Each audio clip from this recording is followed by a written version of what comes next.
Hey everyone, and welcome to Chef AJ Live. I'm your host, Chef AJ, and this is where I introduce you to amazing people like you who are doing great things in the world that I think you should know about. Well, today is the second Sunday of the month, which means it's time for Dr. Peter Rogers and his nutrition insights. And today he is going to pose the question, is iron the most toxic metal? Please welcome to the show, Dr. Peter Rogers. It's so great to see you again in your fabulous artwork. Thank you. So today, is iron the most toxic metal? And I'm gonna start out with a story from years ago when I was in private practice. I'm talking to one of my guys, buddies. We're walking down the hallway, and then this really beautiful nurse who I kind of was interested in turned the corner in front of us. She's walking ahead of us. I'd been thinking of asking her out. She's real nice, and she's got that hourglass figure that men love. And I said to my friend, I would gladly give half my salary to have her in my bed. And he looks at me and he says, you know, she would want a lot more than that. And I thought, what an advantage she has over me. I have to give up at least half my salary to even get a chance to date her. I said, you know, we like women more than they like us, the men. Why did God design the world this way? And later I learned that women have other advantages too. They're healthier than men. They live longer. Okay, here's one paper here. And this author, Jerome Sullivan, this was a landmark paper in 1981. He put forth the idea that women live longer than men because they're protected by menstruation, because it lowers their iron level. Okay, and then you can measure iron levels in the blood. The best way to do it is measure something called the ferritin level in the blood. And the higher the ferritin level, the sooner the person dies. It's almost like predicting your future mortality. In this study right here, it's the same as this paper. The persons who had a ferritin level over 600, 50% of them died, median survival at 55 years of age. If their ferritin level was less than 200, they lived an average of 79 years of age, which is pretty good. And actually, normal ferritin is less than 100. Probably the best experts recommend keeping it below 80. So there's a lot of room for improvement. This is sort of low-hanging fruit for anybody.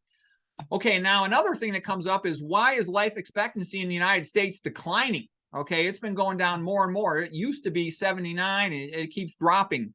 Also, women live longer than men. Nowadays, they're saying about 6 years longer. It used to be about 7 years longer. The other question I would put forth, if modern medicine is so good and the science is so good, why are people fatter and sicker than ever before? And why are they dying sooner? So not enough people are low-fat vegan. So anyways, anti-aging secret, menstruation jealousy. So the healthiest people are premenopausal women. Why are they healthier? Why are they living longer? Well, menstruation lowers the hematocrit. When you lower the hematocrit, the blood is less thick blood, lower blood viscosity. It can be pumped at a lower pressure, so their blood pressures are lower. In addition, they'll have more young red blood cells, RBCs, coming out of the bone marrow. They're more deformable. They can bend more easily as they pass through capillaries. It's partly because they're less glycated. That means sugar's bound to them, so they're less stiff. Also, there's less externalization of phosphatidylserine to the outer leaflet of the plasma membrane. What that means is the phospholipid composition of the plasma membrane of the red blood cell, it changes over the life of the RBC. RBCs live about 120 days, and they become more stiff as this phospholipid moves to the outer membrane. So anyways, younger RBCs are more flexible. Also, their iron levels in their body, as indicated by ferritin, are lower. So for those three reasons, women are healthier, and they almost never have a premenopausal myocardial infarction. Okay, when I look at brain MRIs and I look at spine MRIs and CT scans, women's brains and spines look younger than men's. In general, you show me a 60-year-old guy, he's probably going to have a couple silent strokes. An American who's eating the standard American diet, he's probably going to have a couple small silent strokes. We call them periventricular flare hyperintensities on his brain MRI. A woman's will usually be clean and normal. Okay, I can kind of tell a person's age just from looking at their couple images from their brain MRI or CT, or the same thing with their spine. So anyways, okay, menstruation usually stops around 50, but they become postmenopausal, and then the risk of heart attack, cancer, stroke, the common causes of death, diabetes, all start going up, and they start aging more rapidly. So what I'm saying is, if menstruation is keeping a woman healthy, why stop at menopause? You could get, periodic, every couple of months, get a phlebotomy. You could also lower your iron levels by certain things you do with your diet, of course. But I think this idea of small volume therapeutic phlebotomy is a good idea. I know some of the greatest atherosclerosis researchers in the world, and they donate blood every 4 months. I would also like to announce my retirement from conventional medicine. I'm going to open up an anti-aging clinic and do mostly blood draws. I'm just joking with that, but there is a logic to it. All right, here's some papers. A big paper coming out of the Mayo Clinic. They did over 2,000 hysterectomies. And what they found was if a woman had a hysterectomy before 35 years of age, she had 2.5 times more coronary artery disease and 4.6 times more congestive heart failure because they lose the protection of the monthly menstruation. And China did a big study on that, and they got similar results.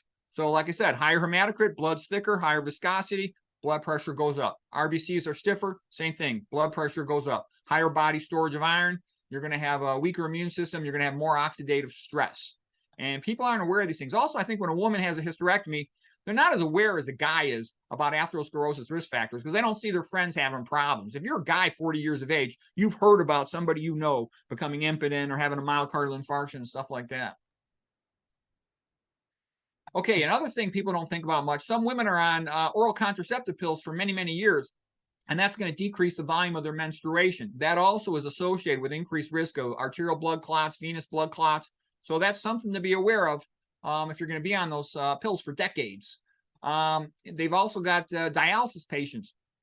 And when they put them on the epoetin to make their red blood cells increase production, increase their hematocrit, they'll die sooner. So one has to be very careful with kidney failure patients about how high you try to push up their hemoglobin. It can be not have the results one would hope for.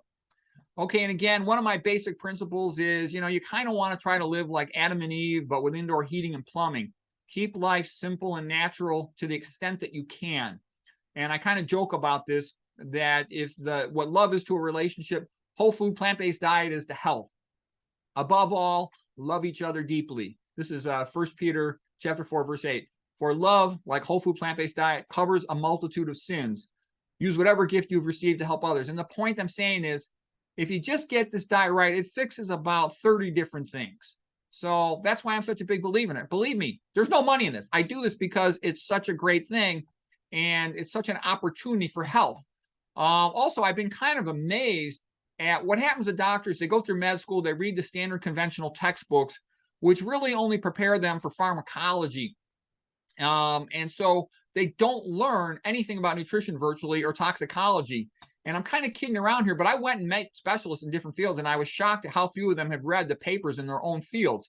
So I've decided to make it easier for them. I'm working on a hooked on phonics version for doctors of the main papers in some of the different specialty fields. For endocrinology, I'm going to have Sweeney, Hemsworth, Brownlee, Taylor, Shulman papers. I'll put them into nursery rhymes, like what causes insulin resistance. It's not that hard. Avoid the lard.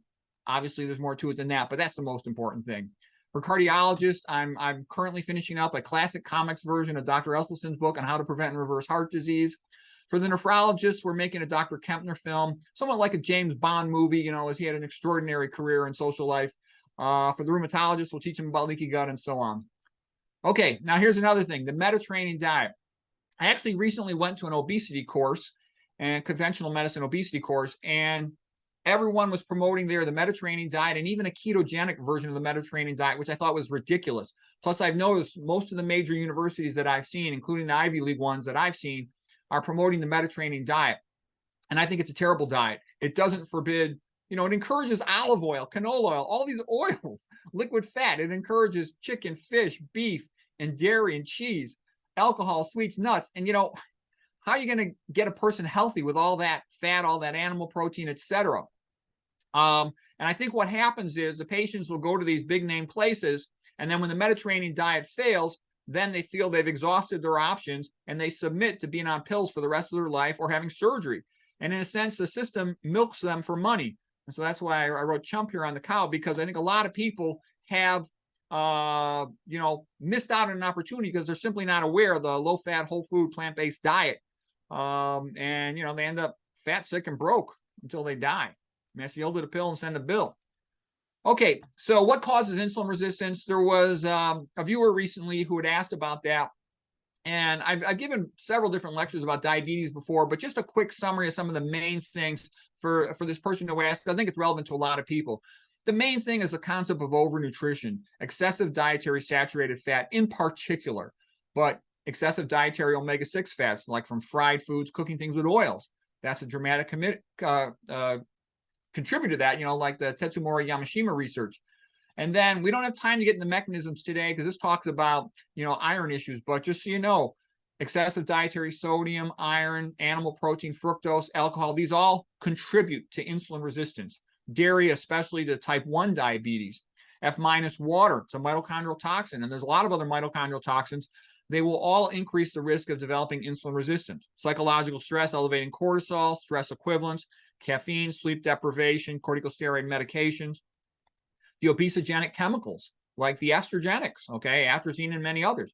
Obesity promotes insulin resistance. You're going to be leaking fat into the blood. And then the lack of the plant foods, the dietary potassium and magnesium vasodilators. You need vasodilation to have optimal insulin sensitivity. That's part of the mechanism through which insulin works. Lack of exercise. Exercise will get the GLUT4 transporters going up to the plasma membrane of the skeletal muscle cells, and that'll increase insulin sensitivity.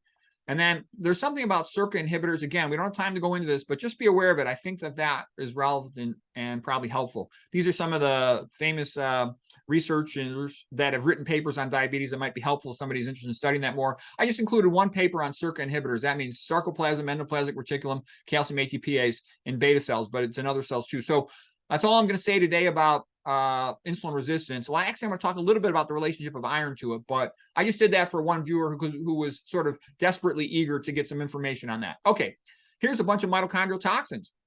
Hg, GP from the non-organic foods, cadmium, atrazine from the corn is commonly used on the corn, non-organic, lead, F minus, excessive iron, excessive copper. All of these things are toxic to mitochondria. And hydroxynonenal from the omega-6 cooking oils. So what I'm sort of saying here is no matter what you do, you're going to be exposed to some of this stuff. And that's why it's a good idea to optimize everything else to the extent you can so that you'll have more reserve to handle all this stuff. Our bodies are good at handling problems, but you just don't want to overwhelm the body. Okay, now it's springtime, and so rather joyous. It's May. Go outdoors and get your sunshine. That's the best source of vitamin D. This is a lovely painting here, Apple Trees in Bloom by Nikolai Astrup. A great song. The song of the season is Vivaldi's Spring. Okay, and spring is a time of renewal and coming back to life for all the plants and hopefully our health. Okay, here is a beautiful painting called El Emparado, which is just sort of like the bow-like shelter above. More musical suggestions for spring as we enjoy the May flowers. Okay, now kind of back to that concept like about the mitochondrial toxins. There's a lot of unhealthy stuff in the food, in the air, and a lot of times in the water if it's not filtered. So again, by optimizing what we can, we'll optimize our health. Here's a quote by John Locke. The only fence against the world is a thorough knowledge of it. So by knowing about these things, we can avoid them, the ones that are bad for our health. And one that is not widely known, and that's why I'm talking about it today, is iron. For example, I think it was back in 1979 in particular, they upped all the fortification of a lot of cereals and grains with iron, and you don't want that. Unless you're really iron deficient, and very few people are, this type of iron, it's really adds up, and most men and women postmenopausal become significantly iron overloaded. I would recommend avoiding that. But just so you know, iron is a big thing. And part of where this comes from is like when I was young, Popeye the Sailor Man was one of the most popular cartoons. And you had this idea that he's so strong, he squeezes the can of spinach, and then he gulps down the spinach because it's got lots of iron. They used to think spinach had 10 times as much iron as it does because they miscalculated the decimal point. And you kind of had this idea. Like when I was a kid, I always wanted to eat the cereal with the most iron. Like Raisin Bran had like 25% of your recommended daily for each serving. And I used to always eat the entire box real fast. And I thought that was a great thing. And it kind of gave this idea, you'll be strong, you'll get the woman. If Bluto comes along, you can fight him off. And there was this whole macho thing attached to getting more iron. Okay, now here's one of the great secrets of iron. Iron is needed by bacteria to grow. And that's highly relevant to a lot of people, not only for your immune system, but also because cancer is very much like a bacteria. Cancer needs iron to grow. If you look at an egg, the eggshell is permeable to bacteria, but somehow they almost never get to the yolk. That's where the embryo is. And the reason is the egg white protein is deficient in iron. It has next to zero iron. So the bacteria cannot work its way to the egg yolk because it can't get through the deficiency of iron in the egg white. They even used to put egg white into wounds to help prevent infection. All right, so what I'm showing you is it's like a person, if you had to walk through the desert, you can't walk a long distance in the desert because you got no water. And that's what our body does. We withhold iron to prevent activation of bacteria, because a lot more bacteria get in our blood than people realize. Okay, here was a painting like we talked about. This is the picture from the movie Seventh Seal by Ingmar Bergman of the knight playing chess with death. And I thought this was a little interesting. I showed a picture of this once before. My kid saw it and he got this idea to make a painting of it. I thought this was pretty cool. So there's the hourglass of how much time we've got left. There's the Grim Reaper, and there's each one of us, you know, working our moves to try to keep death as far away as possible. Okay, here's another thing about the serum ferritin is very much like this hourglass. The higher your serum ferritin, that predicts the sooner you die. All right, so you want to keep it below 80 optimally. And mine was high. I checked it a couple years ago, and it was like 2 years ago or something. It was like 240. I'm like, crap, how did it get high? Because I was eating all that Raisin Bran when I was young. I didn't know any better. So then I donated a little blood, and I also avoided stuff more meticulously, and it's gone down a lot. I actually was supposed to have it for today, but I couldn't get the lab results. Anyways, I wanted to show you because I'm going to start talking about some pretty fancy stuff and some really interesting, sophisticated biochemistry, molecular biology, and people are going to be looking at me, including all the doctors. Where did you get all this information? How come we've never heard this before? And I'm going to tell you, there is tons of paperwork on this. This guy, Gregory Sloop's the best atherosclerosis researcher in the world, and he's been writing about blood viscosity for decades. When you start writing about blood viscosity, you start talking about blood donation, all right? And that's how this connects to iron. This guy, Randall Laufer here, back in the 1990s, wrote a great book called Iron in Your Heart. I couldn't get a cover of it, but here's another book he wrote about iron.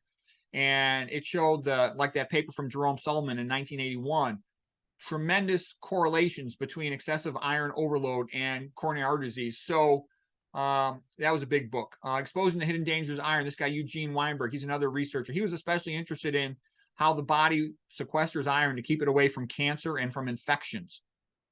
This is a handbook of iron overload. This guy, Britton, wrote some really good papers. Some of these other guys as well. This is a guy who wrote a book about getting your iron down to age better. And this guy, he's 65. He looks great. Leo Zacharski, I'll show you a picture of him later. He did a lot of the great research on figuring out ferritin levels. Iron, the most toxic metal. This PhD is a good summary of the research. This guy, Vernon Louv, he's an excellent teacher of hematology. You want to learn hematology, he's great. Really clear, nice, great metaphors and examples. And then this guy, these two are like geniuses. So she name is Etheresia Pretorius. He's Douglas Kell. And they figured out some really advanced stuff about iron that I'm going to show you today. So like I said, I've never met a single doctor that is familiar with these advanced issues about iron chemistry. I talked to an infectious disease doctor, 3 infectious disease doctors from a university, and none of them knew about the stuff I'm going to tell you about today. And so, believe me, it's good stuff, and it's actually widely known. There's tons of papers on this stuff, but it's just not known in the medical community. It's known amongst PhDs specializing in this, like in their own silo. Okay, so here is iron. It's one of the transitional metals in the so-called D block for the orbital configuration. And the unique thing about these transitional metals like iron is that it can have a variable valence, a variable charge. Most typically in the human body, it's only going to be Fe2 plus or Fe3 plus. But that fact it can be different charges. It's always handing off electrons. Lots of enzymes, they want iron right in the center to hand off electrons in the active site to run a lot of reactions. Okay, so iron does a lot of stuff in the human body. Okay, here's iron. It's right in the center of hemoglobin. It's going to bind to oxygen. Whenever you eat meat, you're going to be eating heme. Soy has a little bit of heme as well, but whenever you eat meat, you're going to be eating heme. And the iron in heme is very highly absorbed, much, much higher than is iron from plants. Whenever you eat a plant, right in the center of chlorophyll is magnesium, and that's good stuff, vasodilator. Okay, here's a more detailed drawing of the heme in hemoglobin, and you can see the iron right here in the center. It's bound to oxygen, and then down here it's also bound to a histidine residue, plus it coordinates the bonds to several nitrogens. So iron has relatively fancy chemistry, but this unique ability to be changing its valence and handing off electrons makes it, essential for the human body. About 70% of iron in the body is going to be bound up in hemoglobin. Now here's what happens to people. Men start accumulating iron right when they're about 20 years of age. Their levels start going way up in westernized countries where they eat high iron diets and the food is fortified, enriched with iron, a lot of the cereals and other grains. With women, they keep their iron levels pretty low. And we're looking right here, total body stored iron. We could put ferritin on here. And after menopause, their iron starts going up really high. this gets you into trouble because you're going to overwhelm the body's storage capacity. Once you overwhelm the body's storage capacity, you really want it down here at the lower part. Once you overwhelm the body's storage capacity, you start leaking free iron, and free iron is dangerous. We'll talk about that in a moment. Oh, here's another question. Why do we have such high iron? If you check out this YouTube video, it's really cool. There's going to be a song. It's called Maasai Man. And they have to fight a lion. And when you fight a lion, there's a high risk of some bleeding. And that's why we've got the ability to store so much iron. So in case we bleed, we can really quickly replenish our hemoglobin so that we don't have severe anemia and die. You know, a male lion weighs about 500 pounds, twice as big as a 250-pound guy, which is pretty big. Okay, it's a great song. You'll love that. You'll love that song if you check it out. All right, why is iron overload so dangerous? Well, here's the normal electron transport chain within a mitochondria. Here's the outer mitochondrial membrane. Here's the inner mitochondrial membrane. And this is like firemen in a bucket brigade handing off electrons, and they pass down a gradient to more and more electronegativity, meaning desire to grab that electron. And the energy of it's like a snowball rolling down a hill, and the energy it generates is used to pump protons into the space between the outer and the inner mitochondrial membrane. And then that proton gradient of hydrogen protons is used to drive this ATP synthase to make ATP. And that's how most energy in the human body is produced. Some electrons leak off the transport chain, the fireman bucket brigade, and usually the body can handle them pretty well with an enzyme called superoxide dismutase. But when you eat a lot of dietary fat or you have some of those mitochondrial toxins involved, you're going to start leaking more electrons here, and you can overwhelm this cleanup system.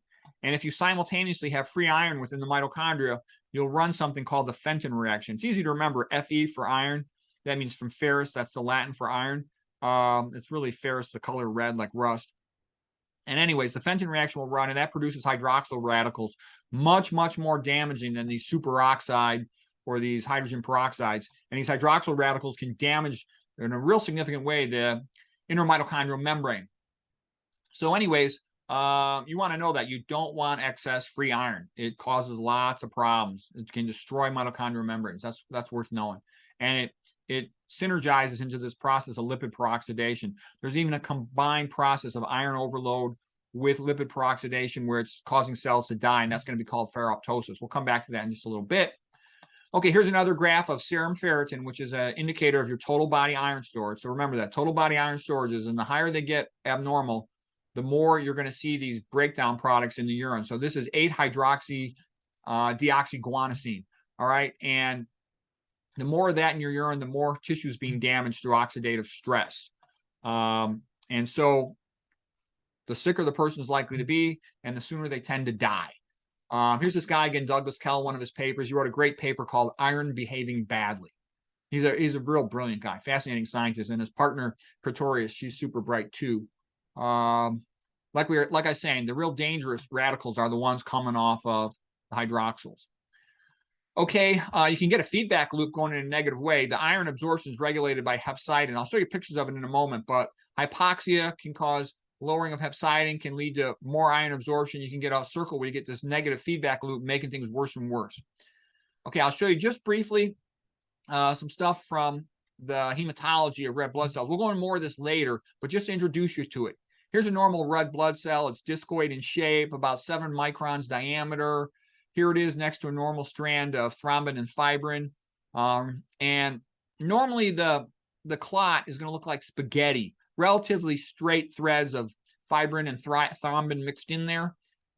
But when you start having high amounts of iron, you'll have a tendency to distort the shape of more and more red blood cells, presumably because of oxidative stress in the cell's membranes. Also, you're going to distort the shape of the clot.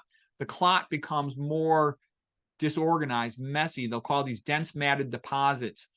And this is going to be something called amyloid configuration of a clot. I'll explain what that means in just a little bit. And that's a key point, though. The presumed oxidative stress from the iron is distorting the shape, and bacteria will release endotoxins that do this too.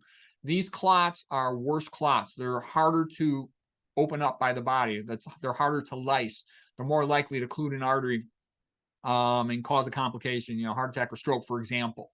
Okay, so we'll go over how that works. LPS right here comes from the gram-negative bacteria, LTA from the gram-positive bacteria. All right, now here's what redox cycling is. This is a word you want to know, ferrous redox cycling. So again, ferrous means iron. Redox means you're handing off and accepting electrons, reduction in oxidation.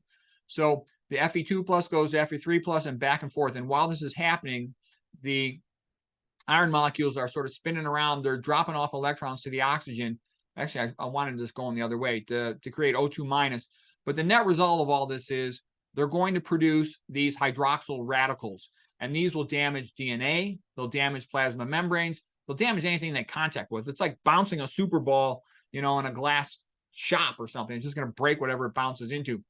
So you really want to avoid this to the extent you can. But this is why you never want iron free by itself, because that guy who wrote one of those books, Eugene Weinberg, he had described it as, he said, iron is like fire. You want it to help you in your fireplace, in your stove, but you do not want it in your heater, but you do not want it floating free, burn things up and destroy things. And that's pretty much iron is like in the human body.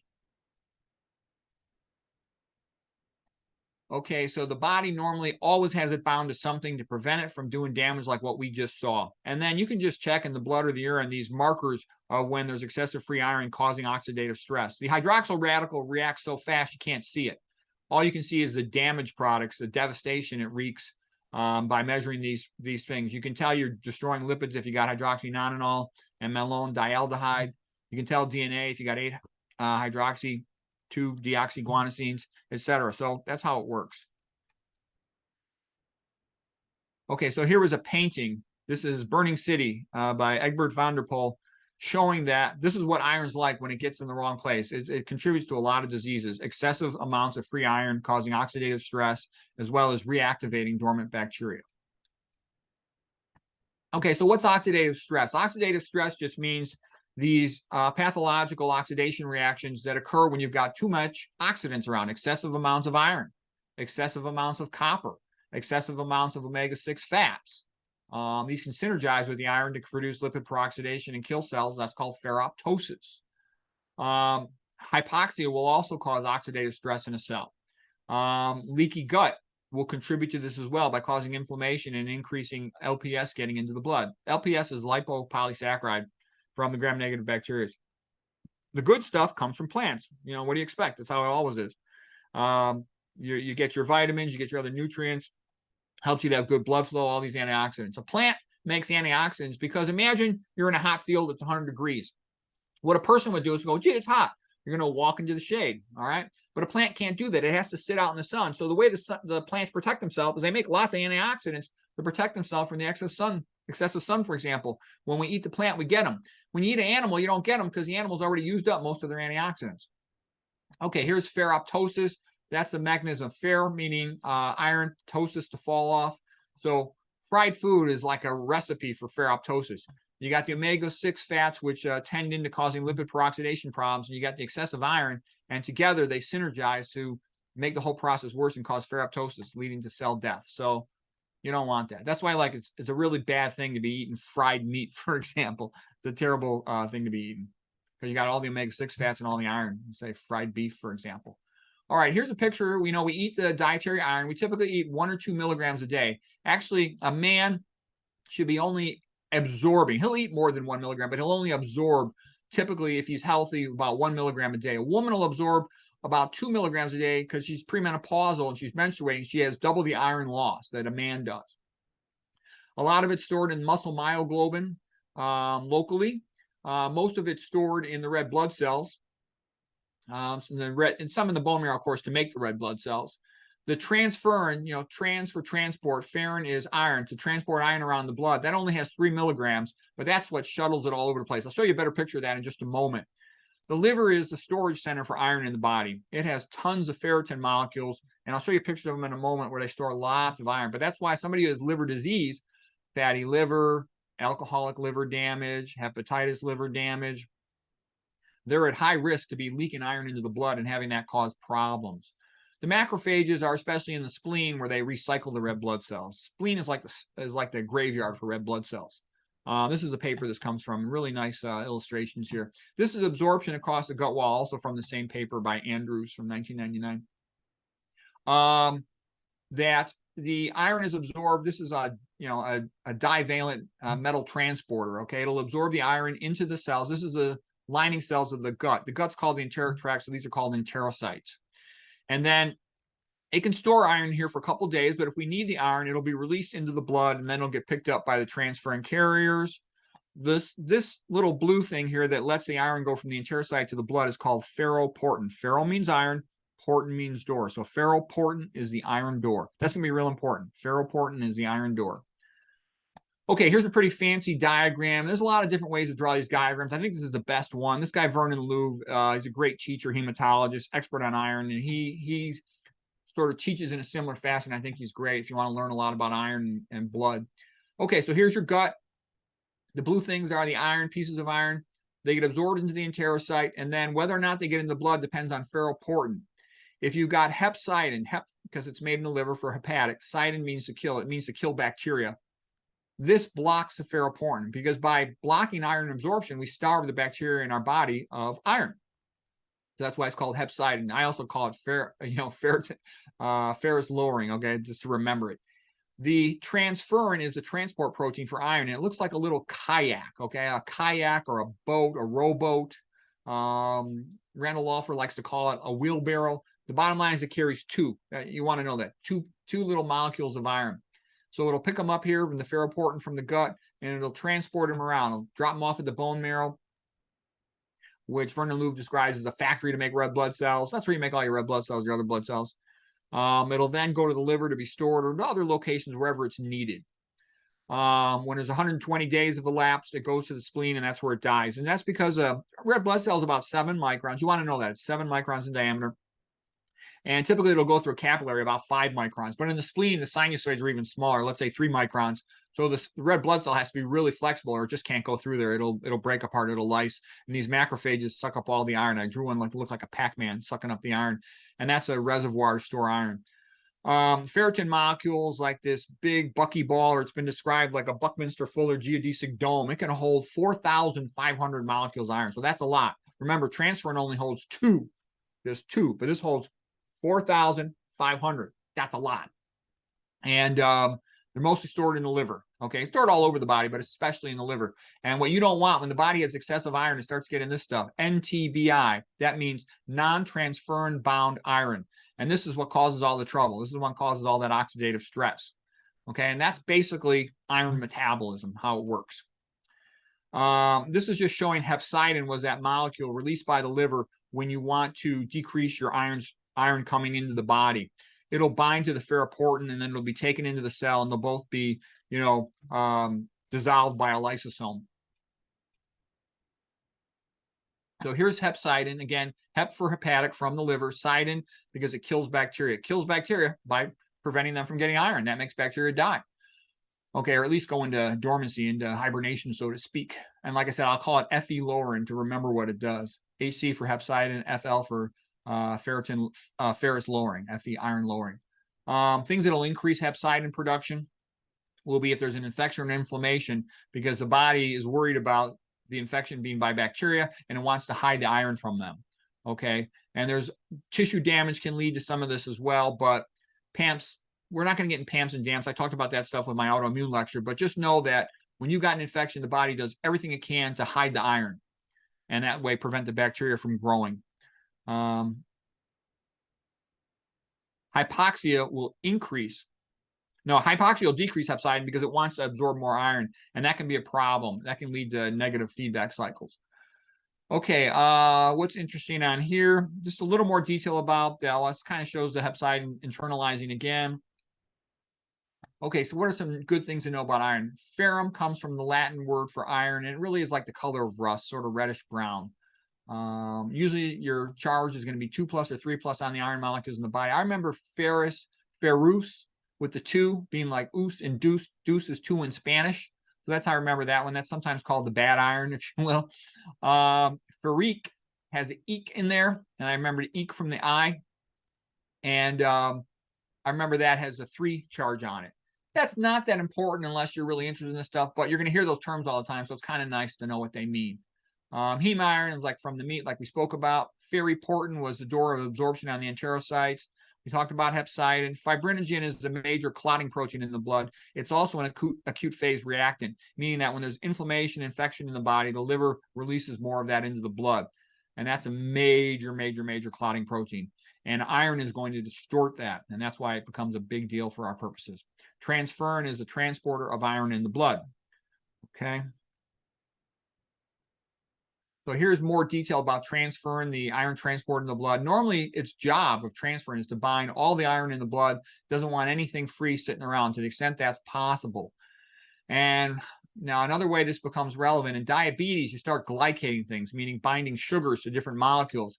And the problem is you'll bind sugar to the transferrin and it'll start to leak iron into the blood, causing more free iron, non-transferrin bound iron.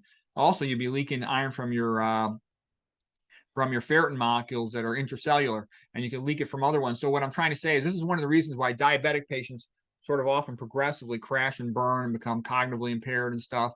And I see so many diabetics, when I talk to them, they just go, oh, I'm doing okay. It's under control. It's under control. And it's like, you don't realize how sick you are.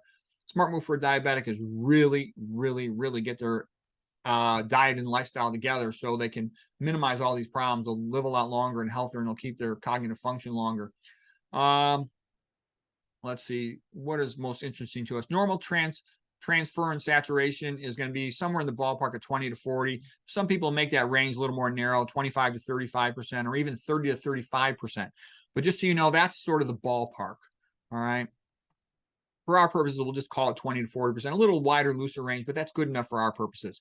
Here's the big one to know. We'll come back to this many times in this talk. Serum ferritin. If you're going to donate blood or you want to know where you're at, in a perfect world, you'd like to be a little bit below 80. And don't get me wrong, mine is above that because I didn't know when I recently learned about this thing some years ago, and I'm gradually working mine down to that.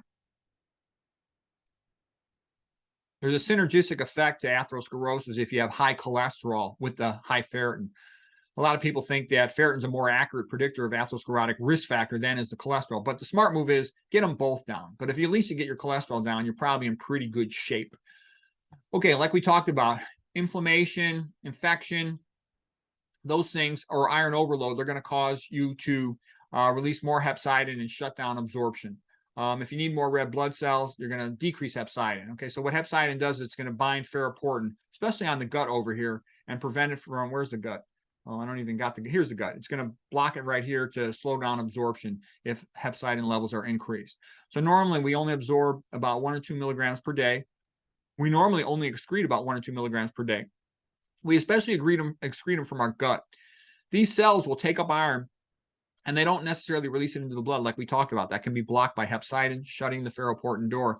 And then after about 3 days, they'll slough off. They'll just desquamate, come off, and we'll get rid of them in our feces.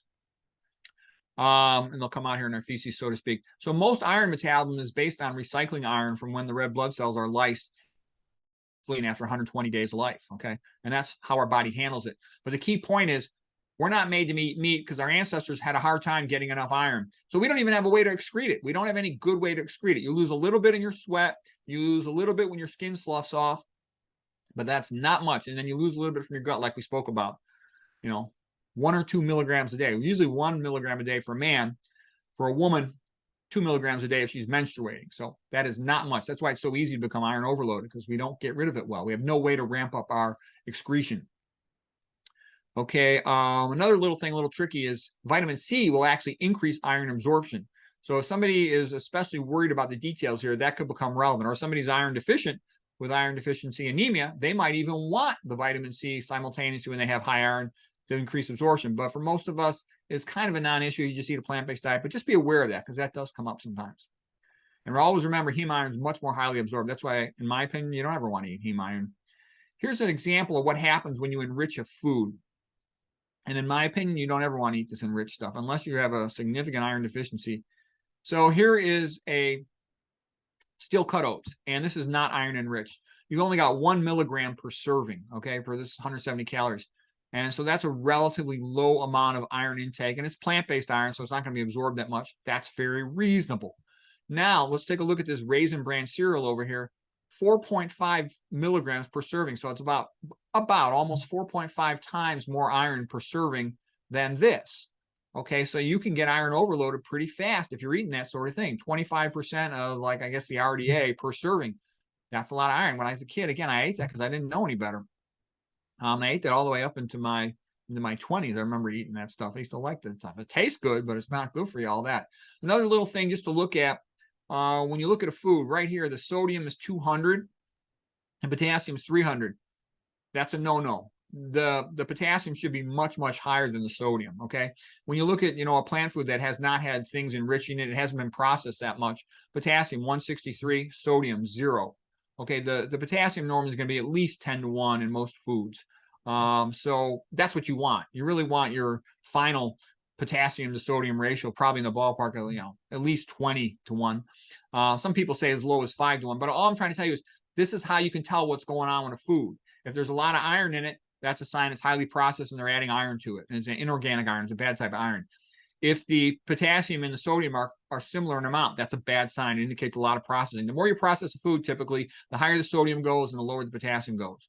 A good plant-based food is usually going to have really high potassium. I won't eat anything that has more than one ingredient in it. The only thing I eat that has a label on it is plain oatmeal and plain quinoa. That's it. Everything else is just, I'll buy the food, the bean, the potato, the sweet potato. Okay, we talked about men only excreting about 1 milligram a day, very, very little. Women get more with menstruation, so iron overload is a big deal for men starting when they're 20. For women, as soon as they're postmenopausal. This is just a little more detail on that. When a woman has a baby, she loses more iron too. So a woman who's delivered a baby can be a little bit iron deficient. Women have a tendency to get iron deficient when they go into puberty, because they're growing rapidly, so the body needs more iron at that time in their life, and they start menstruating, so they're losing more iron from their body. So I'll show you some pictures of that, and we'll talk about that in just a moment. Inorganic iron is not bound to carbon. Ligand-bound iron is bound to something in a plant, for example. Organic iron is bound to the carbons, and that's especially, with your heme iron. Iron in the body is mostly used for hemoglobin, to carry oxygen in the blood, myoglobin to store oxygen in the muscles. There's a lot of cytochrome enzymes that use iron. These are some of them.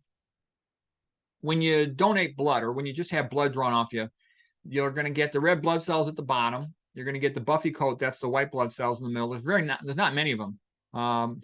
Over 99% of the cells in the blood are going to be red blood cells. And you get the plasma up above. If you eat a high-fat meal, it becomes opaque. If you ever saw the movie Game Changers about vegan diet for athletes and exercising, they had nice pictures of that in the movie. Okay, red blood cells have a negative charge on their outer surface called the zeta potential, and so they repel each other because of that negative charge. It's due to the sialic acids, the glycocalyx. Bottom line, negative charge in the outer surface. Then the next thing is certain molecules are bridging molecules. They'll overcome the zeta potential and they'll stick these red blood cells together. LDL cholesterol is a big one. That's why it increases the risk of clotting, atherosclerosis. Fibrinogen, the clotting protein, that does it as well. Uric acid, which you can get from excessive liquid fructose sweetened beverages, will do it. Excessive, meat ingestion will raise uric acid levels. The Yanomamo's got really low uric acids. People living in an old-fashioned plant-based endemic diet. IgM antibodies in the setting of an acute infection, that can be a bridging molecule. And of course, the fibrinogen is worse of a problem, more prothrombotic, if you got high iron on board or you have an active infection. And there's LPS or LTA from the gram-negatives and the gram-positive bacteria. So the higher the LDL cholesterol, the higher the blood viscosity, the thicker it is. Blood cholesterol definitely does correlate with atherosclerosis. Don't let anybody tell you it doesn't, because I know there's a lot of people on the internet trying to confuse people. You put a person on a bunch of drugs like statins and stuff, and you lower the cholesterol, you can get confused, and they can still sometimes be sick for other reasons, and people get confused by that. Okay, fat makes red blood cells stick together. We talked about that in the blood sludge form or rouleau formation. Red blood cells are pretty unique. They don't have a nucleus, so no DNA. They don't have any ribosomes. They don't do any new protein synthesis. They don't have any mitochondria, so that way there's nothing stealing oxygen away from the hemoglobin. Most of their energy comes from glycolysis. Okay, we talked about how the excess of iron or the endotoxins from gram-negative bacteria, LPS, lipopolysaccharide, or LTA, lipoteichoic acid, will cause aggregation of the red blood cells. We're going to come back to that. So here they are going through a capillary, and when they're stuck together by the fat or any of the bridging molecules, it's harder for them to go through, and you get more higher blood pressure.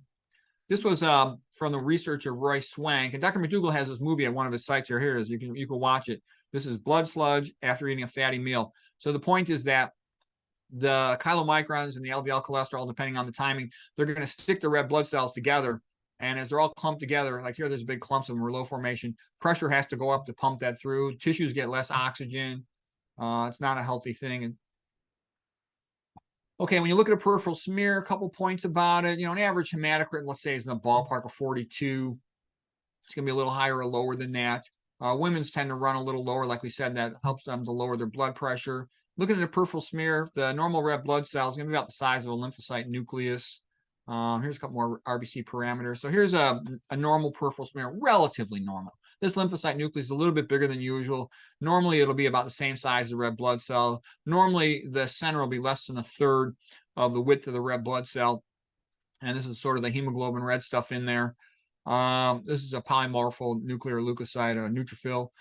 So anyways, this is what normal RBCs look like. This is also called the central pallor. All right, so here's an example of some abnormal red blood cells. When there's a lack of hemoglobin in there, somebody's anemic, you can get hypochromia. You can get small red blood cells, microcytes, microcytic anemia. Iron deficiency anemia is typically microcytic and hypochromic. Okay, when you eat a high-fat meal, you can get distortion of the shape of the membrane of the red blood cell. This is called acanthocyte. I remember A for acantho from asymmetric. And echinocyte, I remember E for equal, equally spaced spurs all over. It's also called a Burr cell. When you have excessive iron, free iron, you'll have a tendency to get these teardrop cells. You can get these other shapes as well. But these are just some of the basic things. Macrocytic anemia, you can get with a B12 deficiency. Okay, so vegans, that's the only thing I take is B12. But probably anybody who's a long-term vegan is going to end up needing to take B12. Okay, single high-fat meal. I talked about this in my recent lecture, and that's going to distort the shape. And you're going to get these acanthocytes asymmetrically spurred versus echinocytes uniformly, circumferentially, equidistant spurred all around. So when you distort the shape of a red blood cell, if you distort a lot of them, it's likely your pressure is going to go up. You're going to have decreased tissue oxygenation. It's not a good thing. And we're going to show that with excessive iron, you get more distortions. So here's a patient where they've added, here's a healthy red blood cell, that normal discoid shape. And here it is, a normal thrombin looking like a piece of spaghetti on a normal red blood cell. But when iron is added, you'll get a distortion of the red blood cell. Now you have a teardrop shape. And you have this abnormal fibrinogen. It's polymerized into an amyloid configuration. I'm going to explain amyloid in just a little bit, but it'll end up being an important word. And this is a thicker, denser, more irregular clot, and it's going to be harder to dissolve it. So this is Douglas Kell. This is Etheresia pretorius, and they did a lot of great. I think they deserve a Nobel Prize for their work. And we'll look at some of it. And what's the reason for talking about all this stuff? You're like wondering, why am I going through all this? Because lowering your serum ferritin level is a way for many people that they can improve their health. And it's pretty easy to do. You don't have to do it in a fast way. You can do it in a gradual way. And it'll lower your risk of a lot of diseases. Okay, so here's Dr. Zacharski, and he's the guy who really did a lot of pioneering work to figure out that ideal serum ferritin is probably about 30 to 80. Other people will give you wider ranges. If you go to a blood lab, they'll tell you normal upper levels like 300, but that you don't want to go by that. That is not good. A lot of normal levels at conventional labs are sort of based on just, let's say you take 95% of the population, where do they sit? And that's just called normal. It doesn't mean those are healthy people. You don't want to go by that. 1 nanogram per ml of serum ferritin, that corresponds to about 10 milligrams of total body stored iron. So if you had a serum ferritin of 100, that would suggest a total body stored iron of 1,000, which would be reasonable, maybe a touch high, but reasonable. A lot of people, it's much higher than that. For example, my serum ferritin, when I checked it some years ago, was 240. And I was really surprised by that it was that high. So I've been working on it since then to lower it.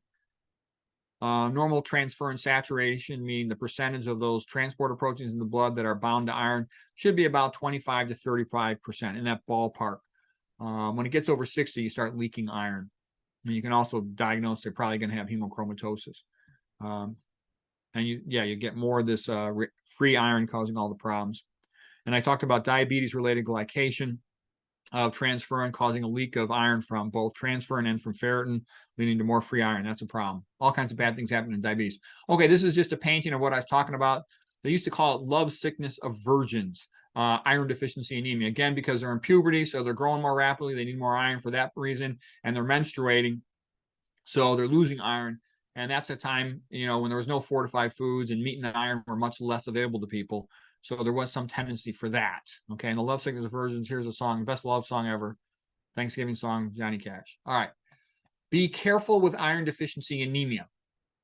What is the lower limit of normal for hemoglobin in the blood? It kind of depends on the person's situation and on their symptoms. It's not always just the lab value. And the conclusion of all these iron experts was that they think that iron deficiency anemia, so-called iron deficiency anemia, tends to be overtreated, that the threshold value should be lower. So it's going to depend on the individual. Plus, the person has to be careful. If they keep on taking iron supplements, they might have grown out of that, so to speak, and they can end up quite iron overloaded. Okay. And so again, Zacharski, the big, he's really good. He recommends keeping your ferritin at about 20 to 80, 30 to 80. And I think that's good advice. That's what I aspire to. These are just other iron experts giving their quotes, and they're all in that ballpark. Much lower than conventional medicine would recommend. Okay, Randall Lawfer, he has a whole bunch of stuff on iron deficiency is the most overdiagnosed, overtreated condition in America, is his opinion. Here's some criteria for iron deficiency anemia. Maybe a serum ferritin less than 12, transferrin saturation less than 16. So those are some things that they talk about. Okay, these are just more pictures of what's happening. Again, we should only be absorbing about 1 or 2 milligrams, and we're only losing about 1 or 2 milligrams per day. The 1 for the man, the 2 for the woman. Okay, she loses more because of menstruation. And like we said, men start getting overloaded after 20, women start getting overloaded after menopause. And excessive iron, it's associated with a lot of things you don't want. Increasing your risk of cancer, increasing your risk of coronary artery disease, increasing your risk of diabetes, increasing your risk of liver failure. Hemochromatosis is a much more severe version of iron overload, especially if it's homozygous instead of just heterozygous. We'll come back to that. But here's another thing people don't know: sperm damage. There's sperm damage from excessive free iron, and you can have a lot of things damaging the sperm. I see a lot of young guys putting their cell phones in their front pocket, not smart. I see a lot of young guys sitting with their laptop computer on their lap. That's a low power microwave transmitter, for example, microwaving their balls, not a smart thing to do. Same thing with the cell phone. A lot of them are eating excessive amounts of dietary iron. And they're also ingesting chemicals like on the non-organic corn and soy. There's things in there that are not good for fertility. All these estrogenic chemicals are widespread, and a lot of them are in the water if you don't filter your water. So anyways, I think a lot of people, I think much more people are infertile than is widely recognized. I have a lot of people come and ask me, we're trying to have a baby. What's your advice? Okay. And so be aware of that. There's a lot of things a person could do, and not many people know that stuff. Okay, what causes iron overload? We talk about meat because the heme iron is much more absorbed. Let's say in the ballpark of 5 times more absorbed, according to some articles. Red meat, by the way, is a slow twitch, and white meat is a fast twitch muscle. Okay, so slow twitch is going to have more myoglobin in it. That's why it's red, because the iron-bound myoglobin is going to be reddish, make the meat red. Okay, plant iron is absorbed in the ballpark of 10%. Let's say heme iron in the ballpark of 50%. So 5 times more the heme iron. Plus, we're better at regulating plant iron. We can shut that down better. We can't really shut down heme iron that effectively. So even if you are iron overloaded, you keep eating meat, you'll keep absorbing a lot of it. We talked about all these cereals, so many of them being fortified, people becoming iron overloaded. We talked about how vitamin C will actually reduce the iron from 3+ to 2+ in the gut, so more of it gets absorbed. Watch out for red wine. It's kind of like a double toxin, I would say. The alcohol is toxic to the liver, plus the iron it contains is toxic to the liver. You don't want to be cooking off of iron cookware because that can put a lot of iron into your food. You'd be surprised how much it can. Somebody who's decreased their menstruation because of hysterectomy or birth control pills, they're at risk to become iron overloaded. Hereditary hemochromatosis is something you can diagnose. Homozygous ones tend to have very high iron levels, like let's say around 600 or even higher. Heterozygous tend to be upper limits in normal, so-called normal range. Persons who have repeated blood transfusions for something like Cooley's anemia, beta thalassemia, they'll have a tendency to become quite iron overloaded. And you say, why do these diseases even exist? Why haven't they been removed from the genetic pool because of poor survivorship? And the reason is because a lot of the toxicity doesn't happen until they're older, after they've reproduced. Also because for our ancestors in the past, it used to be hard to get enough iron in the diet. for many of them. So our body hangs on to that iron very tightly. And so, like I said, be careful about over supplementation, because the person always thinks, I'll just add supplement E to all these other things to make a good reaction and I'll get healthy. But if you're supplementing something that you don't need, you'll have a tendency to activate the wrong pathway, and you'll activate a secondary pathway that's toxic to your body. So when people take unnecessary supplements, they have a tendency to side effects. So you got to be careful with that. Okay, primary hemochromatosis, also called hereditary hemochromatosis. It's diagnosed hereditary hemochromatosis, the homozygous version, meaning you have a copy from both your mother and your father, when your transferrin saturation is greater than 62%. And they'll discover these in about 1 out of 200 people when they go to donate blood, that their transferrin saturation will be too high. It's more common in the Irish. Some people even call it the Irish disease.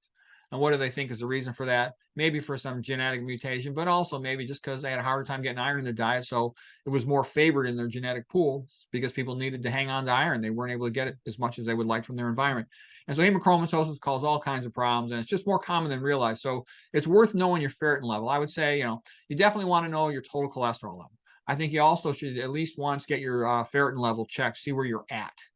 And then you can gradually work it down if you need to. You can consider donating blood. There's a little more to it than that. I'll talk about that more in this lecture. People with hemochromatosis, if they get the phlebotomy started before they had irreversible damage, let's say to their liver, their pancreas, they can have a normal life expectancy, because otherwise they tend to die miserable early death. Let's see. How to reduce iron levels. Okay, here's this guy, Jim Moon, PhD, iron expert, biochemist, and he said the decision to add iron to the food is the greatest mistake in the entire history of human nutrition, and the decision to use inorganic iron, not bound to anything, is the second worst. So he really thinks it's a bad idea putting iron in all these cereals and grains. Let's see, absorption rates. Like we said, the human gets overabsorbed. Organic, we're better able to control that, let's say, from the plants. Eating, this is how you reduce iron levels. Eat 100% low-fat vegan diet with nothing enriched, all right? And watch out for raisins. They can have a little bit of a high iron level. Certain things like phytate and some wheat bran and rye, they help to prevent you from absorbing it. Avoid all processed foods is my advice, other than plain oatmeal with water or plain quinoa with water. Lots of them are fortified with iron. That's bad. Okay. Avoid iron cookware. Exercise more. You do lose a little bit of iron in your sweat. And then consider donating blood if you're really high in iron. If you've got hemochromatosis, you'll definitely be recommended to donate blood. Some people say the real benefit of aspirin is that you bleed a little bit in your intestinal tract, and that lowering of your hemoglobin gradually has a therapeutic benefit. I don't know about that. I'm not going to get into aspirin. Okay, I don't take it, but there's a whole bunch of arguments pro and con on that. If your doctor lets you, you can, let's say you have to have blood labs, ask them to pull off a couple extra tubes just to take your iron off a little bit. I'll talk more about actual blood donation, which is going to be a larger volume of blood removal. Good foods are some of these things like we talked about, not enriched with iron. Bad foods are things that are kind of high in iron. Really bad food is the worst, is like a beef fried. Okay, we talked about redox cycling, how the iron changes its valence from 2+ to 3+, and it loses an electron, and then in that process, and it gives it off to oxygen, and the net result is generating these hydroxyl radicals, which are very damaging. Okay, here's just a little more detail if you're interested in the chemical reactions involved in that. Okay, here's where the things are happening. Electron transport chain of a mitochondria, leak of an electron, comes down to oxygen, makes a superoxide. Superoxide is typically neutralized by superoxide dismutase, but in the setting of high iron, some of this stuff can get converted into hydroxyl radicals by the Fenton reaction with excessive free iron. So just a reminder what it does. You'll notice people get spots on their skin, on their hands, those big brown spots. Those are called lipofuscin spots. They're also called liver spots because they're about the same color we thought of the liver, about the color of this ink right here. And they're also called aging spots. They look like a giant freckle, like 5 times bigger than a regular freckle. And so when you see somebody's got that, it just makes them look older. The medical name for them officially is like lentigo or lentiginase. They're due to oxidation of the skin associated with our iron overload and excessive oxidative stress. So the point I'm saying is high iron levels make you age faster and they make you look older. You get more liver spots. We talked about how iron overload is associated with sperm damage. You don't want that. It also increases the risk of arthritis. You ever heard the expression starve a fever? What I think that might be about is when you're not absorbing new iron, you will lower your iron levels, and that helps to prevent, let's say, a bacterial infection from progressing. Okay. When the blood pH is a little bit acidic, transferrin starts to leak some iron. So that's another bad thing about blood acidity. The human body holds iron to control infection. That's a big, major, important thing. So anything toxic to your liver, like getting a fatty liver, is going to increase the chance your liver cells start dying, becoming fibrosed, progressing to cirrhosis, and start leaking iron into your blood. And you'll have more problems. And I can tell you, fatty liver is so common that if somebody tells me a patient has elevated LFTs, in my experience, by far, the most common thing it is fatty liver. All right. I see fatty liver all the time. I see it all the time when people aren't even looking for fatty liver. They'll come in for kidney stones, tons of them. They got fatty liver. It's super, super common. They'll come in and get a CAT scan of their abdomen for abdominal pain or some other reason. Super common. They got fatty liver. It can, of course, also be caused by alcohol. High-fat diet will cause it too. Tons and tons of dietary fructose, like in those some of those drinks. It's a common cause of fatty liver as well. By now, we've kind of got this figured out. So again, here's a duodenal absorption. There's a ferroportin that can let it in on the transferrin. Transferrin's a little boat, travels it around to go to the bone marrow or to the liver or other locations. Hepcidin from the liver blocking the ferroportin door so the iron can't get into the body. And then this duodenal enterocyte holds it for about 3 days. And if this door is continually blocked, it'll just slough off into the gut and will defecate it out of the body. Okay, so again, typically ferritin is intracellular, but some of it gets into the blood when there's cell damage. So if you have a big liver injury for whatever the reason, like from alcoholism, you'll be leaking more and more of this ferritin into the blood, and it can release lots of iron into the blood, cause a lot of this free iron, and cause all kinds of problems. Okay, the Bantu population used to cook on iron pans, and they had really high iron levels. They don't do that anymore. When somebody's iron deficient, they got iron deficiency anemia, they're gonna have a low serum ferritin. When they're iron overloaded, they'll have a high serum ferritin. So that's the lab, like I said, that's worth checking. If you donate blood, 1 unit of packed red blood cells will have about 250 milligrams of iron. That's about how much you're getting rid of if you donate a full unit. These are some of the indications. Of course, your iron's really low, but I'd go by my ferritin. If my ferritin was high, I would consider donating. Your goal is to get your ferritin down. Some say below 100, some say below 80. I donated blood a couple years ago, and I kind of screwed up because I did it on a whim in a hurry. I had not hydrated, and I felt lightheaded afterwards because I read a lot of these books, and they all say, "Oh, you'll feel great. You'll feel great. Donors high, all this stuff." And I'm like, "Well, BS." I felt tired, and I laid down for 30 minutes. But again, I had screwed up. I did not hydrate myself before it. If I ever donate blood again, I'll hydrate before it. The other thing you do is you can ask your doctor, and some doctors will say, yeah, go ahead, take off a couple extra tubes, and you make these little mini donations every time you donate blood. And that's a nice thing to do if your doctor lets you do it, because you can kind of gradually get it down. Also, when you donate blood, you don't need to donate a full unit, which is about a pint, 450 to 500 cc's. You can donate, half of that if the place will let you, like 250 cc's. Cc is the same thing as a milliliter. And that's what I would do the first time and see how you tolerate it if they let you. Or better yet, just if you have to go in for labs periodically, to check your cholesterol, check your ferritin, whatever, just ask them to pull off a couple extra tubes. That's a smaller amount than this. So it's a way to do it more gradually. And again, stop eating anything that's going to iron overload you. So Lawfer says less than 1% of patients faint. Okay. Why do premenopausal women have fewer heart attacks? We talked about all that stuff. It's not cholesterol, because men and women tend to have similar total cholesterols. So that's not it. It's not because estrogen's protective. Estrogen's actually a little bit prothrombotic. So it's not the estrogen. Estrogen's also obesogenic. So that's not what's protecting them from myocardial infarction, heart disease, coronary artery blockage.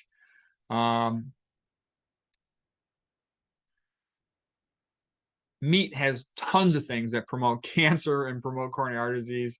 There's a very good reason. I actually think that's one of the signs of somebody who knows nutrition. The more you know nutrition, the more obvious it is to be 100% vegan. And somebody who tells you that it's not, they really haven't studied that much yet. That's one of those key distinguishing features. You can tell somebody knows what they're talking about. Somebody says, eat the Mediterranean diet, run for your life. They're either an ignoramus or they're a liar, because it's a bad diet. And that's like the most commonly recommended thing by people who have not really studied nutrition too much. Let's see. The additive effect. If you got a high cholesterol and a high serum ferritin, watch out. That's a real high risk for coronary artery disease. Okay. Here was the guy who wrote the landmark paper, Jerome Sullivan, back in 1981, about the major risk of men versus women and the high iron. But again, I think it's some of the hematocrit effect as well in a big way. Okay.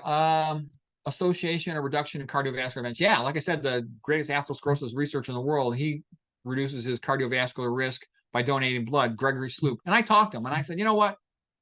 You ought to be a low-fat vegan. I said, you keep donating blood. Every time you donate blood, they stick you, let's say, in the antecubital fossa right here by the elbow. You get a little scarring in the vein. I said, well, you know what's going to happen? You're going to get progressive scarring in those veins, and everybody's going to think you're a drug addict, okay? Because that's where they poke around, or somebody who's had tons of medical stuff. Go low-fat vegan. It's the fastest way, and donate blood when you need to, but you won't have to keep doing it all the time. Okay, comparison to the iron profile in patients with or without coronary disease. Yeah, they got much higher serum ferritins when they are the patients with high risk of coronary artery disease. Okay, iron stores, international variant. Okay, this is something. This is by Laufer. He came up. He wrote some good papers about the correlation of high serum ferritins with coronary artery disease. And we talked about the reasons already. When you have a ferritin over 200, okay, normally again we talked about it should be less than 100 or less than 80. You have a more than 2 times increased risk of myocardial infarction. Okay, now we're going to talk about iron and diabetes. So we're going to work our way through some of the things that iron is associated with, and then we'll talk about the relationship between iron and cancer and the relationship between iron and dementia. We're sort of building towards that. This is all the buildup towards how iron will make you stupid with dementia and also will worsen your cancer risk. Okay, iron overloaded rats, they get more diabetes. Iron overloaded humans have more diabetes. And you can get synergistically negative effects with these high-fat diets and the omega-6 oils, lipid peroxidation. That was thought based on my study of the research on the subject, especially the papers by Fenton Yamashima, that might be the reason why a lot of persons from India have a high risk of diabetes, is because they eat too much oils and they're getting lipid peroxidation of the beta cells in their pancreas.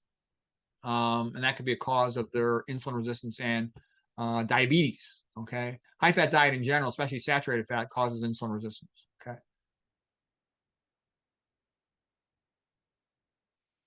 In general, with excessive dietary fat, especially SAF fat, this research paper here was showing that the fat was getting across the plasma membrane and the skeletal muscle cells, and it was sort of overwhelming the skeletal muscle cell. They tried inhibiting the plasma membrane fat transporters like CD36, but it didn't make any difference. It was just coming through the membrane. And they believe the mechanism is something called the flip-flop maneuver. Basically, a normal fatty acid has a negative charge on it, deprotonated at physiologic pH, but it can become protonated, neutral, get itself into the outer leaflet of the plasma membrane, and then flip-flop to the inner leaflet and then enter the cytoplasm. So the bottom line is you want to minimize your risk of insulin resistance. Smart move is avoid this dietary fat, especially saturated fat. The other thing is you'll hear people say, what about the ketogenic diet? Problem with the ketogenic diet is you're maybe reducing your carbohydrate intake, which can get your sugars down a little bit, but you're still insulin resistant and you're going to have all the problems related to insulin resistance. I don't think that's a smart way to go. Okay, diabetes is really a disease about fat. People call it sugar diabetes, sugar disease, but it's really a disease about fat. You start accumulating fat in the skeletal muscle, that causes resistance in the skeletal muscle, and you'll get postprandial after eating hyperglycemia. You'll gradually accumulate more fat in the liver, and then the liver loses its ability to sense the blood glucose level. And that surprised me. All right, let me get this out of here. Hold on a second. Hey, take the phone. I hope you guys are enjoying this. I feel like I'm attending medical school. Sorry about that. No worries. No worries. All right.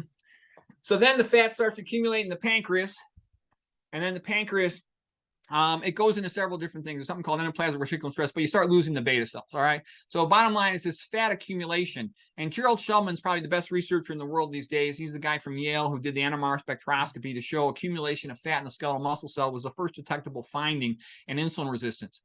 And he calls it the ectopic fat theory of diabetes. And that's the best, most important cause of insulin resistance. There's other things, as we spoke about earlier, but that's key to know. And then you get all these secondary complications of diabetes. All right, serum ferritin levels, an independent predictor of insulin resistance. So again, you can predict all these bad things by seeing an elevated serum ferritin. And part of this could be an association with meat, but there's also an independent component of it that we we sort of spoke about. We're going to go into more detail here in just a moment. So let's see a whole bunch of papers, tons of stuff. Increased ferritin, increased insulin resistance, okay? Ferritin correlating with insulin resistance, abdominal obesity. You could basically almost think of it as being part of metabolic syndrome.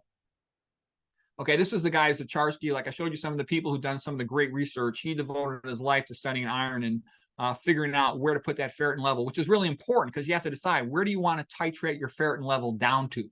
And I think that's a great range, 25 to 80. If you go below 25, you worry about getting things like restless leg syndrome. But I used to think, oh, you could probably get by just being below 200. But reading his papers and some of these other experts, it convinced me, nah, you want to get below 100. So I'm working towards that. I just drew mine a couple of days ago, but I couldn't get the lab results in time to present them today. I really wanted to. Ferritin percent trans. Okay, we talked about this. Normal transferrin saturation in this ballpark. He says you can have a little higher than that. Diabetes is very prothrombotic. We're not going to get into all the pathophysiology of it. Maybe someday I'll give a lecture on this and go into just diabetes because it's a fascinating disease. Bottom line, it's a disaster. And it's almost entirely, if you just got standard type 2 diabetes, you can cure it by going low-fat vegan. That's what you want to do rather than drag it out slowly with pills unless you have to. And then you run the risk of all these complications.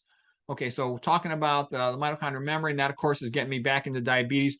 What I'm going to talk about here is once you get excessive dietary fat, you're going to block complex 4 here, and you're going to get a backflow of all these, in complex 3, you're going to get a backflow of all these electrons. It's going to just reverse, okay? And then you're going to have problems reversing Krebs cycle and glycolysis. They can't run when this is all backed up. You can run glycolysis anaerobically, but this backup in reactions is going to lead to a problem in glycolysis. That's what I'm going to show on the next slide here. So this is the enzyme, glyceraldehyde 3-phosphate dehydrogenase. So this enzyme right here gets blocked in glycolysis. And then you start running a side reaction. You're going to produce something called methyl glyoxyl, MgO. And MgO is what produces your advanced glycation end products. And the name of it is perfect, ages, because it ages you. These cause damage to multiple structures in your body. And this is going to connect into diabetes and iron. So here's what it's about. This is glucose. This is the open form. Here's a reactive oxygen, reactive hydroxyl group. And here's when it forms a ring. And it'll usually spend most of its time in the ring form, but it'll open and close and cycle back and forth from what is called the alpha form and the beta form of the cyclic ring of glucose. All right. And the relevance being is when it's in this open form, it can react with things. It can react with proteins. And this is what glycation is. It'll then bind to this nitrogen here on the side chain. And this is now a glycated protein. When that happens in your collagen, it becomes stiff. It also stiffens up your hemoglobin, your red blood cells, and that causes your blood pressure to go up. When it stiffens your collagen, that'll damage collagen in multiple locations in the body. Collagen is the most common protein in the body. It's about 1/3 of your bodily protein. And it's sort of the glue that holds the whole human body together. So, you know, part of aging is to stiffen up your collagen. You don't want to do that. This is just showing non-enzymatic. When you glycate the transferrin, iron transport protein in the blood, or ferritin, the iron storage protein, you're going to start leaking more iron, and you're going to get more NTBI, non-transferrin bound iron. That's bad, which is going to mean more oxidative stress and damage to tissues. Also, the transferrin also is a carrier protein for chromium. Chromium is a chemical needed to improve insulin sensitivity. So it's a double whammy, worsening your insulin resistance by having elevated iron. Okay, this is a bit of a fancy diagram, but the whole point of this is just these advanced glycation end products. You get elevated MgO, methyl glyoxyl, and that will glycate things inside the cell. It then exits the cell and it starts glycating proteins in the blood. And it will also, like I said, glycate the hemoglobin. It'll glycate transferrin in the blood. It'll glycate ferritin intracellular. It can glycate ferritin in the blood, and it causes all these secondary problems. You also get advanced glycation end products from dietary, from cooking meat, especially high protein foods, especially. And this is a major cause of damage in the body, especially to diabetics. It's normal to have some of it, and our body can clear it in small amounts, but in big amounts, it causes a lot of problems. So here's diabetes, hyperglycemia, glycating transferrin. That's what TF stands for. The glycated transferrin starts leaking iron, and then you get more NTBI, non-transferrin bound iron. Then that free iron starts causing cells to die through ferroptosis, running the Fenton reaction to produce more hydroxyl radicals, including in the pancreas, destroying pancreatic beta cells, leading to permanent diabetes, insulin-dependent diabetes, sort of end-stage type 2 diabetes, all right?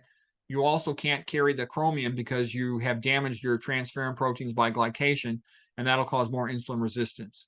In addition, because you can't sequester the iron as effectively, now the bacteria have increased access to the iron. So in a sense, you're immune suppressed. You're more vulnerable to bacterial infections and other infections. Plus, there's all the generalized inflammation caused by the advanced glycation end products, both the ones produced by diabetes and the ones taken in through the diet, especially from high meat diet. Okay, with time, the big thing for the red blood cells is deliver oxygen to the tissue. So here's red blood cells passing through a capillary. They fold back on themselves slightly, deform a little bit in order to deliver the oxygen. The blue circles here are the oxygen passing out of the capillary. These are capillary endothelial cells with a typical spindle shape. There's their nucleus. These are the vascular smooth muscles adjacent to the capillary, let's say in the arterioles. But anyways, the oxygen gets across, goes with tissue, let's say in your brain going to a neuron. This is how it should be, all right? This is the capillary basement membrane, the yellow part. Well, in diabetes, that becomes thickened. It also becomes thickened in hypertension. In hypertension, you start growing a lot more of these muscles too. The smooth muscles become hypertrophic. All of these things, as this wall gets thicker, it makes it harder to deliver oxygen to the tissues. So when you have tissue that becomes hypoxic, it's more at risk to develop cancer. The tissue is more at risk to die. It's more at risk to be dysfunctional. So this diabetes, hypertension stuff progressively damages tissue all throughout the body. Okay, here's the brain. This is the hippocampus, our memory center. And this is the cornu-amnon part 1, very sensitive to deficiency of oxygen. So this can be damaged very easy. It's also very sensitive to excitotoxins. So all of these metabolic problems, they're putting you at increased risk to damage the hippocampus. Diabetes, I talk a lot of diabetics. So many of them are cognitively impaired, it's not even funny. And one of the things that was not previously known is that the neurons in the brain, and the hippocampus in particular, they are insulin resistant. They can develop insulin resistance. It's a big deal. They got glucose type 4 transporters, meaning that normally these are sequestered in a cytoplasmic vesicle, and they go up to the plasma membrane when the cell needs more glucose. With insulin resistance, they can't do that. They will not be transported up to the plasma membrane. So what that means is it's hard for a neuron to get all the glucose it needs when it has a high rate of metabolic activity. So remember that a diabetic neuron in the hippocampus cannot get as much glucose as it wants when it has a ramped up demand. And you're going to need to ramp up your demand sometime. Let's say you're walking down a path in the forest and you see a bunch of coyotes. You're like, uh-oh, what am I going to do? Climb a tree? How am I going to fight off the coyotes? What can I do? Scare them away? All right, so anyways, you have to go from 0 to 60 miles per hour, so to speak, in neuronal activity. And a diabetic, somebody with insulin resistance, will have a hard time getting enough glucose into that neuron. Okay, the glucose type 1 and glucose type 3 glucose transporters, they don't depend on insulin, so they don't matter. Everybody used to think the brain just had glucose type 1 in the blood-brain barrier, glucose type 3 transporters on the neurons. They didn't realize they had glucose type 4, but now it's well known. There's glucose type 4 transporters, hippocampal neurons, some of your cortical neurons, and your substantia nigra, Parkinson's disease-related neurons. So it ends up being a big deal. And so here's why it's a big deal as well. You've got something called an endoplasmic reticulum, which also stores calcium in the cytoplasm. And the endoplasmic reticulum has something called a MAM. It's a mitochondria-associated membrane that extends right up adjacent to the mitochondria. And when you have to go from 0 to 60 miles per hour because you just saw a coyote or a wolf in the forest, it lets calcium rush into the mitochondria, and that upregulates the Krebs cycle enzymes very rapidly. So you can rapidly make a response. But the problem is, in a diabetic with insulin resistance, it's not coordinated, the glucose uptake, and they can't get enough glucose in. Like we talked about it, these glucose type 4 transporters can't go up to the plasma membrane. So what that means is, in a diabetic with a lot of insulin resistance, poorly controlled, they're going to be pouring lots of calcium into their mitochondria, and they're not able to get enough glucose in there to really run these enzymatic cycles like Krebs cycle. It's also called the TCA cycle, tricarboxylic acid cycle, adequately, with the net result being that this mitochondria is often injured by excessive calcium intake. And this is another way, losing your brain mitochondria is bad, all right? So this is another way that diabetics become cognitively impaired over time. All right, now we're going to talk about iron and cancer. So iron, according to Jim Moon, he wrote one of these books, a really good book on iron chemistry. He feels that it's the worst carcinogen in the world. Now, every specialist tends to exaggerate their own field a little bit, but he says it's one of the worst in the world because it increases cancer in all 3 ways: in initiation, in promotion, in metastases. A good thing to think about cancer is think of it as transformation of a human cell into something like a bacteria that's only out for itself. So I'm going to show a bunch more pictures here. Okay, again, like a bacteria, you want to keep iron away from it because cancer cannot grow without iron. So here's the first stage of cancer initiation. The classic way of thinking about that was like the somatic mutation theory, and that they think something that causes a DNA mutation is the main cause of cancer, and they said that some chemicals or viruses will mutate the DNA, and that's the main cause of cancer. I actually think the metabolic theory of cancer, I can abbreviate that MCC, is a much better explanation of cancer causation. You can have both factors contributing, and this is where the bacteria reverts to an anaerobic phase, like a bacteria. The normal cell becomes like a bacteria, like an anaerobic bacteria, and that's the Warburg effect. Hypoxia inducing, destroying oxidative metabolism with oxygen, and now switching into anaerobic metabolism without oxygen, and the cell becoming like a bacteria. A bacteria just wants to grow for itself. It doesn't care. A normal cell in the body, like let's say you're a liver cell, you got a job to do. You got to do what a liver cell does. It detoxifies things, it manages the blood glucose level, the glycogen. It's pretty busy, makes bile. Cancer cell says, hey, I don't got enough energy. Can't use oxygen. I just want to grow for myself. I want to get out of here, find a new place to live. All right, so it just tries to grow and spread. It no longer keeps its relationship to the adjacent cells. It tries to take over its local environment and spread to other places. And so that's the initial event, and no one can see that with a microscope or a CAT scan or an MRI. Tumor promotion is when the cancer grows and it gets bigger and bigger until it's about a centimeter or bigger. That's about when we can usually see them. And there's a lot of things that make cancers grow. Estrogenics make hormonal cancers more likely to grow, but iron is a tumor promoter. That's why you want to reduce your intake of iron if you're trying to prevent cancer, or if you had cancer. If I did, I would want to lower my iron levels, get them down into that safe range, whereas Lecharski recommends we beat. And then, by avoiding the high-fat diet, the high animal protein diet, you lower mTOR, which is sort of the nutrient-sensing pathway that promotes cell replication. These are all things you can do to decrease your risk of tumor promotion. And I gave previous lectures on cancer. What I would do if I had cancer, I would try to minimize everything that activates mTOR. Iron activates mTOR, bad. High-fat diet activates mTOR, bad. Okay, animal protein activates mTOR, bad. I don't want mTOR activated because it's going to tell the cell to replicate. You don't want the cancer cells replicating. So to the extent you can, that's a useful strategy. Continued hypoxia can create an environment favorable to the cancer. An acidic milieu can create an environment favorable to the cancer. So we're not going to get into all this cancer stuff, but I just wanted to mention a little bit of stuff. Let me see what time it is. I don't know what time it is. Oh, see if I got a clock on here. You have some time left. Don't worry. Okay, I'm doing okay. All right. Yeah. So basically, this was a big experience. This guy, Thomas Seyfried, wrote a great book, Cancers and Metabolic Disease. He's got some good lectures. I'll give him credit for that. He did some great research, and he's a good speaker, smart guy. I think he's out of Boston. So a normal cell is right here. It replicates, and you can see everything's green. With a cancer cell, it divides, and people used to think, oh, it's because of the DNA, it's because of the DNA. That's what would be suggested by the somatic mutation theory. But what they found is, if you have a hybrid cell where you mix cytoplasm and mitochondria with DNA, the nucleus, that cell will grow normally. So whether or not it's growing is dependent on the mitochondria and the cytoplasm. Okay, that matches the metabolic theory of cancer. That does not match the mutation theory. And then if you did it the other way around, where you just changed the cytoplasm and the mitochondria but kept the normal DNA, you would get cancer growth. So that's important to know. That's why I think the metabolic theory is so helpful. It tells you what to do. It tells you to avoid everything that's going to push you into metabolic growth, things that are toxic to mitochondria, things that create a favorable cancerous milieu, acidic, hypoxic. You don't want that. And this is just a reminder. There's a lot of things that damage mitochondria, and we can't avoid completely being exposed to all these things. So that's why you want to be strict about avoiding everything you can. Because people sometimes tell me, like I've had some family members tell me, oh, you're like a robot. That's why you're so careful about your diet. No regular person is going to be that careful. One of my kids said to me, Dad, you're kidding yourself. Nobody's going to ever eat a diet like you, your Spartan vegan diet. I'm like, you don't understand, pal. A lot of people are worried about being sick and they want to do it. And the reason I do it is because I study this stuff so extensively, and it's obvious to me. I want to optimize everything I can control, because you can't control all these other things. All right. So there's always going to be some potential problems. Okay. And so you want to control what you can. And it reminds me of a story. My kid came to me one time. He was like in grade school or something. And he said, oh, the teacher was unfair, gave him a bad grade on some paper. And that's not fair and all this stuff. And how life's not fair. And I go, yeah, life a lot of times is not fair. I said, imagine you're like a rabbit, hopping down the bunny trail.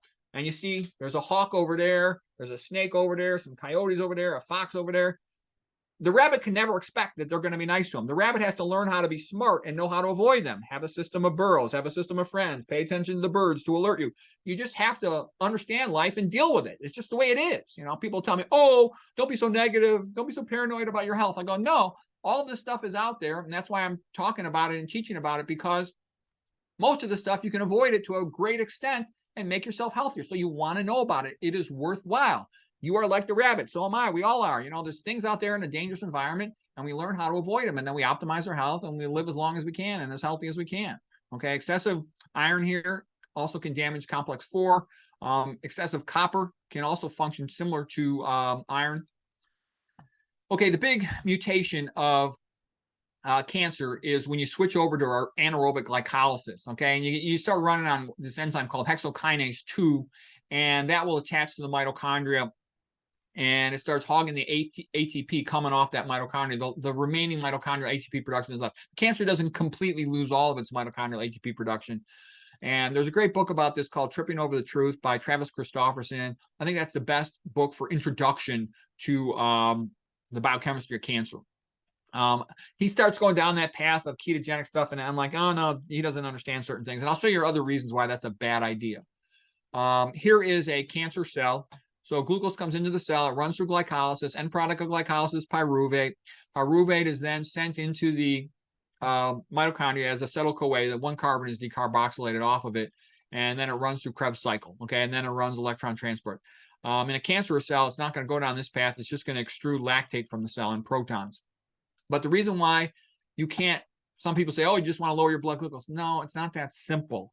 Because if you lower your blood glucose too much, you cause brain damage, okay? Then here's the other pitfall. Here's a major pitfall, and people don't know this. Most people don't know this. This is a very valuable thing to know. Glutamine can just come in the back door. It's an amino acid. It's like the most common amino acid in the body, and it can run everything off of glutamine. So you're not going to win the game just focusing on glucose. You're not going to win the game with glucose. You need to know that glutamine has to be dealt with. And that's why I think you're kidding yourself if you think glucose is the name of the game. It's not. All right, here's a normal cell. A normal cell is mostly a worker. Think of a normal cell as, it's blue collar, doing manual labor all day, working its tail off. That's what it's like to be a liver cell, okay? But a cancer cell is different. A cancer cell is more like, screw this, I'm not doing any work. I just want to grow and spread to other places and figure out where I want to make my main place to live. So a cancer cell is very much into synthesis. It's going to be making lots of proteins. It's going to be making lots of nucleic acids. You need iron to be making all these nucleic acids. If the cell cannot get enough iron, it cannot make extra DNA, so it cannot replicate. So that's why I think this is good to know. Okay, again, here's an anaerobic bacteria. Let's say extruding lactate as its end product. Here is a normal human cell. It's going to run on oxygen metabolism, aerobic metabolism in the mitochondria, making tons of ATP, and it can do lots of work. Here is a cancer cell, very much like our anaerobic bacteria. It's transformed into running on this anaerobic metabolism. And like I said, here's glutamine coming in the back door to provide energy and carbon skeletons for all the things it needs to do. Okay, now why am I showing this? Because of this right here. The transferrin receptors, the iron receptors on the plasma membrane, these can be increased 1,000-fold, all right? This cell wants iron. It's going to be sucking up iron as much as it can. It wants to steal all the iron for itself and prevent the cells around it from getting it. Cancer basically is like a bully that takes over its local neighborhood, its milieu, and steals food away from all the surrounding cells.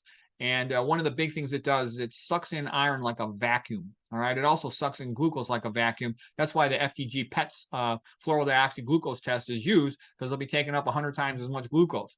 But it's also doing a similar thing with iron. That's why you want to know this, because you can reduce your iron pretty easily by blood donation, for example. There's other things that happen. Like I said, it's pumping hydrogen protons into its extracellular matrix, creating an acidotic milieu. Not good. And that also helps to favor cancer growth over the surrounding cells. That's why I also think it's probably a good idea to do what you can to avoid other things that are making you acidotic. Again, a plant-based diet is more alkaline. Also, avoiding the sodium chloride. The chloride will displace bicarbonate ions in the blood and lead to a little bit of, mild metabolic acidosis, sort of favoring this, pro-cancer milieu, which you don't want. Okay, and then you want to avoid all the things that increase insulin-like growth factor. Of course, that's a big thing with meat and all that stuff, and that's going to lead to activating mTOR, telling the cell to replicate. No. You want to minimize all those things as much as you can. Okay, a little bit about what causes cancer too. For example, let's say you inhale an asbestos fiber into your lung. The body forms a fibrotic reaction around it to wall it off so it can't cause any more damage. But that scar tissue, typically called fibrosis, collagen, acellular collagen, it'll also block oxygen to some cells get trapped in there that might survive a while initially, and some of those from that hypoxia can be transformed into cancer. So I'm sort of giving a mechanism of cancer causation related to hypoxia induced by scarring. Some other interesting things about cancer. If you look at Papua New Guinea, they were eating about 93% of their calories from sweet potatoes. Sweet potatoes, I think, are the best food in the world. It's only 1% fat. It's about 4.5% protein.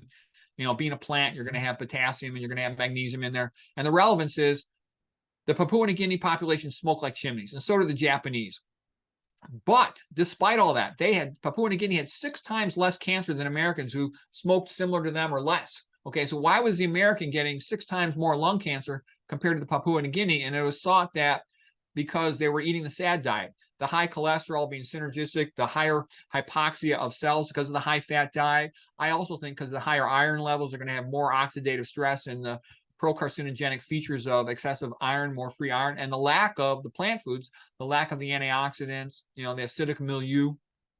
So that's interesting. The Americans were worse off than these other populations. One also has to be careful. Is there pollution? I don't know how significant that might be, but, living next to some factories, coal burning electrical plant, or whatever it might be, that might be contributing. If I had to, I would probably get an air filter in my house, which isn't going to remove everything, but it can maybe move things in a positive direction. A HEPA air filter, for example.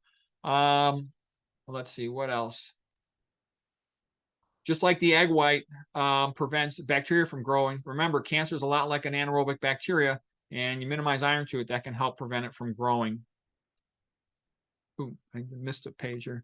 I was just going to show the same thing happens in the liver. You start out with a normal liver tissue, it gets fatty. The fat gets scarring in it, fibrosis with the collagen and whatnot. The fibrosis eventually gets called cirrhosis. You get little bumps on the surface of the liver, surface nodularity, suggestive of cirrhosis. And that'll cause localized areas of hypoxia. Some of those cells can be transformed into cancer. They found that patients with hepatitis or cirrhosis, the higher their iron levels, the more likely their cancer was to grow. And this is sort of from Jim Moon's book right here, Cancer is the Most Toxic Metal. He felt that cancer is like one of the all-time worst carcinogens in his opinion because it increases initiation phase, promotion phase, and spreading metastatic phase. Damages intermitochondrial membrane, contributing to a Warburg-like effect. Damages DNA through its hydroxyl radical production when there's excessive free iron, contributing to a mutation-like effect. So this is sort of like a mix of somatic mutation theory, metabolic theory of cancer. Also, for cells to replicate, they need a lot of iron to grow. That's why they suck it up like a vacuum cleaner with increased transfer and receptors on their cell surface. So it contributes to the promotion phase. And then also, it's involved in the metastatic spread. I think more for the same reason. It's taking up more iron, but he described that as being a separate thing, that it contributed to all 3 phases. So he thought it was a uniquely bad carcinogen. Eugene Weinberg wrote a lot about that as well. And that guy, Baruch Bloomberg, he won the Nobel Prize for showing how elevated iron markedly increases the incidence of liver cancer. Okay, and then it'll increase, just the dietary intake of it, even the part that's not absorbed is going to be causing these redox effects in the colon and increasing the risk of colon cancer. Iron by itself increases activation of mTOR. mTOR is mammalian target of rapamycin, and that comes from them sort of figuring this out related to like a fungus they worked from Rapa Nui, the island of Rapa Nui, which is like Easter Island. And really, mTOR is a nutrient sensing pathway, like a contractor getting ready to build a house. It doesn't build until it has all the building materials available. And they tend to be leucine, the amino acid more common in meat, branched chain amino acid. The amino acid composition of meat and plants is different. Meat's got a lot more branched chain amino acids like leucine, for example. Also, it needs methionine and it needs iron too. So these are things that help activate mTOR. And it's activated more when there's high fat in the diet. That's all the fat in the diet. All those things activate mTOR. You don't want mTOR activated because it tells the cell to replicate. You want the contractor saying, "Oh, screw it. I don't got enough iron. Can't grow." Who knows? Maybe next month. We'll see. All right. Cancer needs iron to make electron transport proteins, to make all the cytochrome proteins, to make DNA synthesis enzymes. This is just a little rehash of some of the reactions here. The Torti, so this both of the Tortis, they wrote in some good papers on iron and cancer.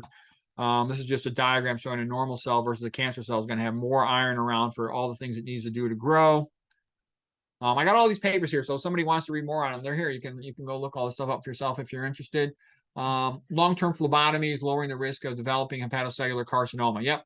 When they did the phlebotomies, they were able to decrease the risk by 4.5 fold. That's a big decrease in cancer risk. Okay. That's a giant decrease in cancer risk by getting their iron levels down to lower the risk there for liver cancer. Hepatocellular is the same thing as liver cancer.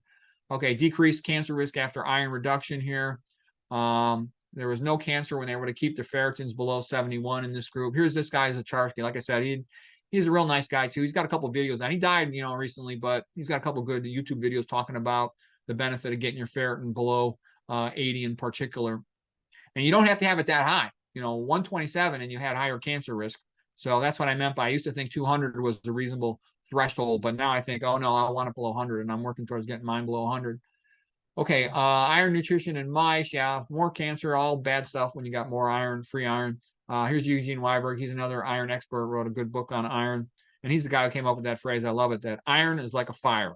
It's good for you in the fireplace, in the furnace, in the stove, but it's bad everywhere else, meaning that you don't want any of it free. Okay, cancer is like an anaerobic bacteria, another article. I'm just letting you know there are tons and tons of paper on this. This is a giant subject. This has been researched extensively. As a matter of fact, there's papers on how bacteria get iron and how they have this like chemical fight with the human body on how to get more iron. They build their own chemicals to steal iron, and then the body builds chemicals to prevent them from stealing iron. And that's been going back and forth. And guys have written papers on the counter. It reminds me of wrestling. Here's the counter. Here's the counter to the counter. Here's the counter to the counter, to stop a move. And that's kind of the fight between the human body and bacteria. These are all ways the human body tries to hide iron away from bacteria. We talked about hepcidin shutting down absorption from the gut. We talked about ferritin storing it off. Ceruloplasmin is something to change the oxidative state of it. Lactoferrin, like in milk, but also in the tear glands and stuff, will sequester iron so you don't get an infection in your eyes, for example, in your saliva. We sequester iron in there and in other proteins in the body. We put tons of effort to hiding iron away from bacteria. And here's like a seesaw effect of these are things that cause increased risk of cancer, being fat, having high stress with elevated cortisol, suppressing the immune system, because your immune system is what removes the cancer cells from your body. So you want your immune system to function well.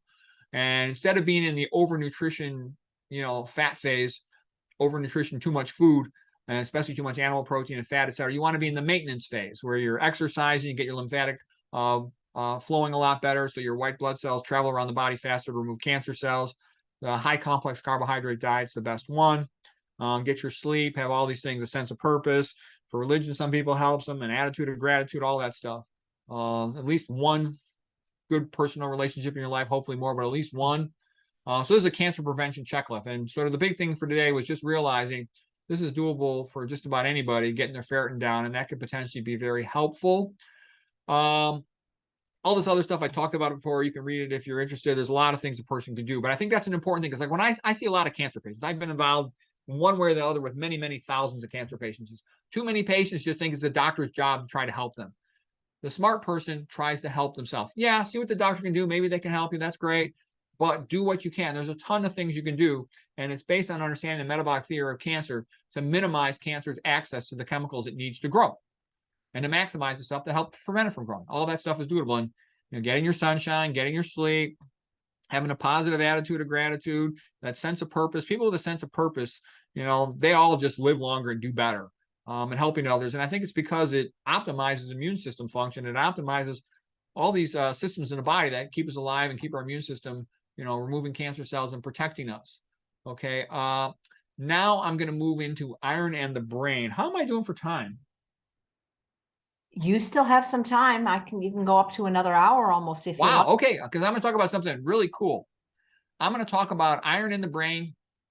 And I'm going to get into the work of Douglas Kell and Etheresia Pretorius, that man and that woman research team I showed you before. They did Nobel Prize work. It's beautiful and it's interesting and hardly anyone knows about it. And it's going to help you understand a lot of other things about the brain. Okay, so total body iron storage. When you have high levels of serum ferritin, you got to also increase risk of dementia, which is not surprising considering that it correlates with coronary artery disease and diabetes, okay? And hypertension, everything bad. All right, substantia nigra, there's some association with that and excessive bodily iron. Here's just a paper on that. And yeah, the same things that are going to help protect you from everything else helps lower your risk of Parkinson's. So just be aware of that. I'm not going to focus on that in particular. Oh, aluminum and iron will co-localize in the senile plaques, for example. And some people write a lot about that. Aluminum in the senile plaques, which is the ones associated with Alzheimer's, they promote ferrous, iron redox cycling. Okay. Now, the guys who do research on aluminum, they're going to tell you like this guy Exley. His nickname is Mr. Aluminum. He's the most famous aluminum scientist in the world. He wrote a really good book about aluminum, and he thinks aluminum is definitely the cause of Alzheimer's. Okay, and there's other people who are very bright who've read a lot about it, and they think it's the main cause, and it definitely appears to contribute. But there's other major contributors to dementia, and I've got a lot of experience studying dementia, and I can tell you, like here's Jack Delatorre. Here's a guy who put forth the mouse equivalence theory of dementia. And he did awesome research on dementia. And he thinks that aluminum is not the main cause. So that's debatable. I think it contributes. This is obviously an academic turf issue. Everybody likes to think their research is the most important thing. So I think it's contributory. But just so you know, these heavy metals, they're bad for the brain. All of them are bad for the brain. So is aluminum, so is lead, etc. Excessive copper is bad for the brain too. All right, now we're going to get into something where we got to go through what I call the concept of amyloid proteins. So here's a normal protein. As a matter of fact, like when you've got paper towel rolls and you could like look down through them and they're kind of round. It's hard to stack them up. I get a ball here. I got a ball right here. It'll make sense. Okay. So imagine your regular protein is like a ball. All right. It's hard to stack two balls on top of each other. They're just going to keep falling apart. That's what regular proteins are like. They don't want to stack up on each other. But imagine you took that same protein that was like rolled into a cylinder or a ball like this, looking at it like through a telescope, and you flattened them out. Now you could stack lots of them. I could stack more and more and more. They're all flat and they're all stacking up on themselves. That's what happens. A big stack. Let's stack a couple more, and we could stack more, and we could stack more. We could go on into the thousands and keep stacking all this stuff up. That's what's happening with this process here of amyloidosis of a protein. So the normal protein here is coiled in what is called an alpha helix configuration, and that's going to be, again, cylindrical. You can look right through it there, and that rounded shape is very useful for a lot of things. But when it interacts with excessive iron causing oxidative stress, that can cause these internal hydrogen bonds between the parts of the same molecule. So that would be intra. Intra means inside of, whereas these are inter, meaning between separate molecules. So here's one molecule of the protein, and this is an inter, I-N-T-E-R, between them, sticking them together. So here's a normal shape maintained, but with oxidative stress from excessive free iron, reactive oxygen species, it'll distort it and it'll become flat, like stacking up like my hands, instead of being round and unstackable like these balls here. All right. So the danger of this is the bigger a molecule gets, the more likely it is to precipitate out of solution and become insoluble. In order for protein to function, it has to be soluble in solution. All right. So this is the normal functional protein, but when they interact with excessive free iron, oxidative stress, or they interact with LPS from the gram-negative bacteria, I forgot to write LTA in here, lipoteichoic acid from gram-positive bacteria, it'll distort the shape of the protein. It'll flatten out and it'll start stacking up. As it accumulates a big aggregate, a bigger stack, it'll precipitate out of solution. It'll have mass effect on other things. When this happens to fibrinogen, you're going to get excessive clotting. When it happens to beta amyloid in the brain, it can do damage to your brain cells. I'll explain why in just a moment. So when you eat food, the food passes through into your colon right here. And if you've got leaky gut, some bacteria will get into your blood. A lot of those bacteria, initially, they can't grow because they don't have any iron. So they're dormant. We all have dormant bacteria in our blood. That's not widely known. If you think about it for 5 minutes, it becomes pretty obvious. Everybody knows you can reactivate tuberculosis. Everybody knows you can reactivate syphilis. Everybody knows you can reactivate Lyme disease. Everybody knows you can reactivate genital herpes. You can reactivate oral herpes, okay? And there's a whole bunch of other less famous bacteria and viruses that can all be activated. They're hanging around dormant, okay? As a matter of fact, when a person gets a blood transfusion, they have increased risk of infection because they're going to get more free iron in the blood that can reactivate dormant bacteria. And so some other things that happen is if you got leaky gut, you're going to have more dormant bacteria in the blood. They found that if they just took a blood transfusion and they put that on a culture they wouldn't get that much growth. But if they did it under anaerobic conditions, they got a lot more bacteria that grew. Also, with leaky gut, you're going to get LPS. That's from the gram-negative bacteria. That's the endotoxin lipopolysaccharide. That will also get into the blood in increased amounts.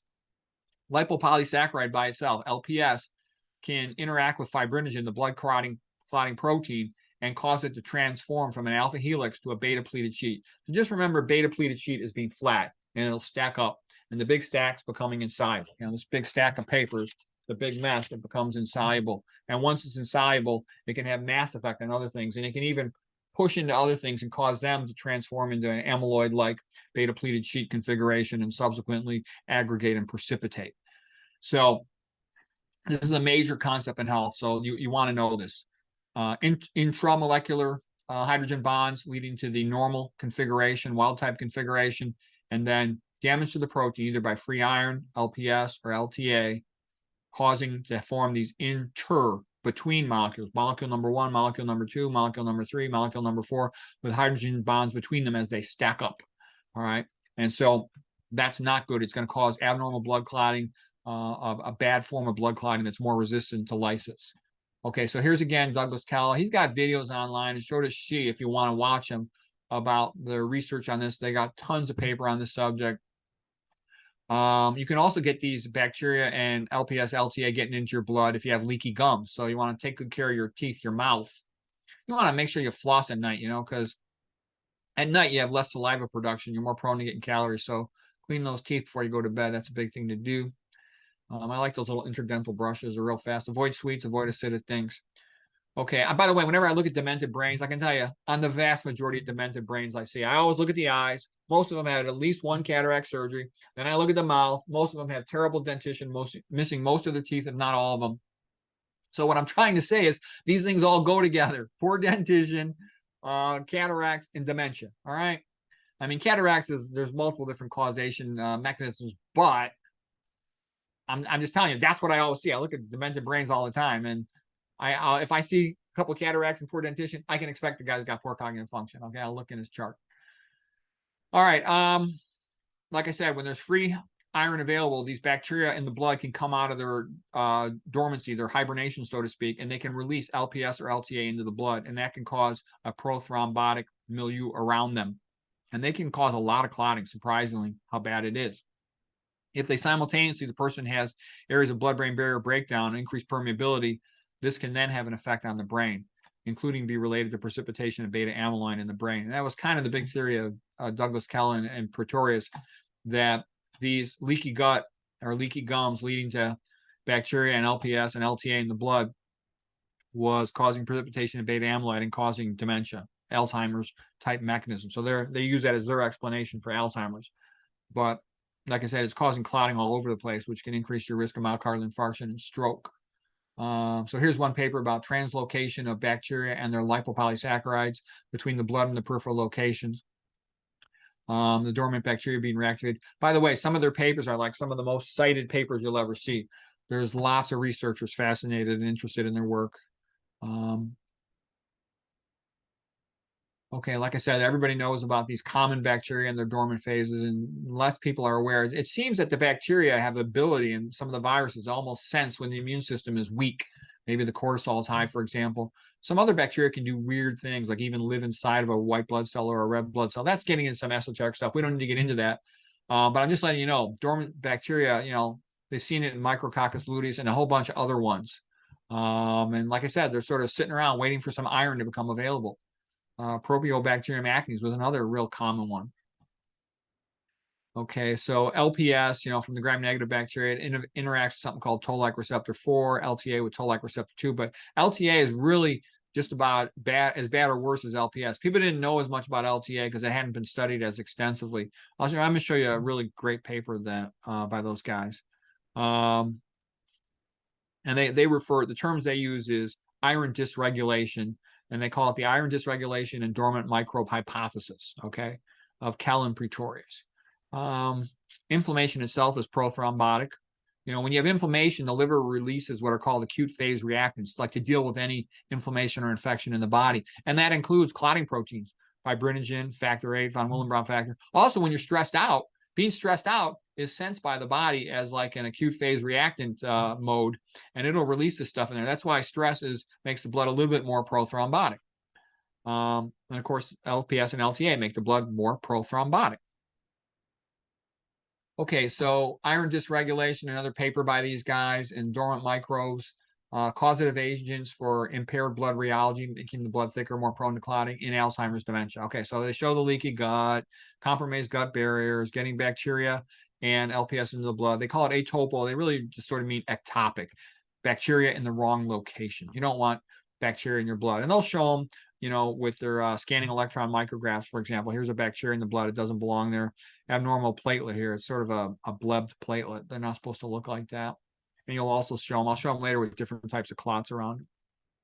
Okay, again, we talked about Ferrous redox cycling because this is where all those reactive oxygens are generated, especially hydroxyl radical. Okay, we talked about in the mitochondria, the Fenton reaction from the iron. I know you've already seen those slides before, but just a reminder, and that can then lead to lipid peroxidation, destroying these membranes in a form of what is called ferroptosis, destroying membranes here in the plasma membrane. Okay, we just went through this, the amyloidosis transformation of other proteins, including fibrinogen. That's the one you got to know. Fibrinogen, the blood clotting protein, being transformed into an amyloid-like configuration, flattened, stackable, beta-pleated sheet configuration. So here's another paper by Kellen Pretorius, you know, another example from their paper showing that normal red blood cell, how it's supposed to look, relatively clear surface. But when you get a high serum ferritin, you start getting more and more of these distorted cells, spikes on there. So it's like an acanthocyte. It's a teardrop shape. That's all bad. And instead of having normal spaghetti-like fibrinogen, the clots become more matted and irregular. And you start accumulating debris on the surface of the red blood cell. So all of this is prothrombotic. And these are some of the things that are happening in the context of dementia. I think dementia, I think this is the way I see it, just so you know, is I see this as contributing to the vascular risk factors. And I like the vascular metabolic dilatory approach to dementia. I also have something I call the Rogers uncoupling theory of dementia. They all contribute. They all happen simultaneously. Here's a better example of the clot picture. So here's a normal fibrin clot looking like pieces of spaghetti relative to each other. And here it is, the abnormal clots in the presence of LPS, LTA, and excessive free iron and reactive oxygen species oxidative stress. It becomes more matted and irregular. And the point being is the body will sometimes form a clot and then need to dissolve it. It's a lot harder for the body to dissolve these clots. So they're more likely to progress to tissue injury, tissue hypoxia. Okay, here's just another paper by Pretorius, Cal, and some of their lab partners that the LPS becomes autocatalytic. And you get these amyloid-like blood clots, meaning the stackable insoluble proteins. And here was the amazing thing about it. They found the ratio of molecules of LPS to fibrinogen was increased. You amplify the cascade by a factor of 10 to the 8th. That's an incredible number. They said it is unparalleled in biology. What they're saying is this LPS, LTA, and excessive free iron oxidative stress can be very, very thrombogenic. Okay, so here's another diagram from the article. Increased presence of LPS in the blood. LPS binds to plasma proteins like fibrinogen.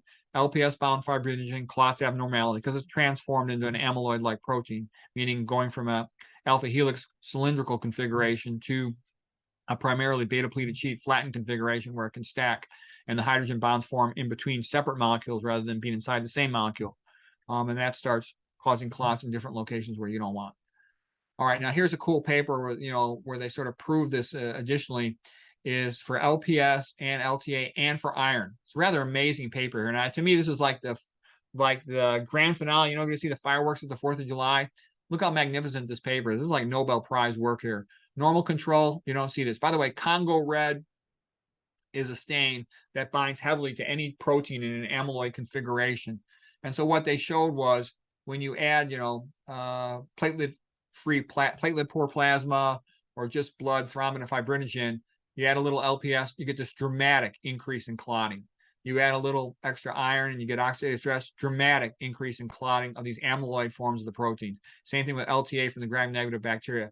So it should normally be colorless. And here it's like the 4th of July, all these colors are lighting up because you're staining amyloids through the roof. And I just joked, hallelujah, hallelujah, hallelujah. Again, this is rather incredible. I mean, to go from one molecule to 10 to the 8th fibrinogens clotting, that's an extraordinary amount of amplification. So I'm just letting you know it's a pretty powerful effect, and that's a pretty amazing way they showed all this stuff.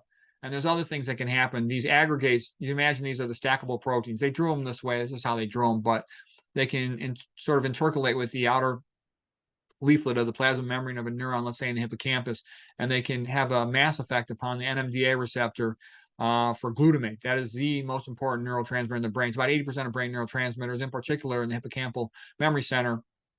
Glutamate will bind this. It'll open this up. And so you can open up these ion channels. And what they're saying is the mechanical size of the enlarging beta amyloid protein aggregate can activate this NMDA receptor when it shouldn't be activated, and that can lead to excitotoxicity, killing the hippocampal neurons, glutaminergic receptors, the NMDA glutaminergic receptor. So that's a rather fascinating way. And this also explains, people used to think, oh, you can't do anything with a protein because the protein's dead by itself. How could it propagate itself? How could it cause all these effects? Well, here's how it could do it. Through mass effect, it can propagate and damage individual cells and adjacent cells. So that's the beta amyloid mechanism. And then here is sort of Douglas Kell and Escherichia pretorius sort of summary slide. Basically, leaky gut or leaky gums, getting atopobiosis, meaning dormant bacteria in the blood. These dormant bacteria in the blood are activated by iron becoming more available, free iron. And that microbial reaction is causing them to release LPS and LTA, which then leads to a prothrombotic phase in the blood with an amyloid-type fibrinogen configuration, damaging cells, clotting off their oxygen supplies.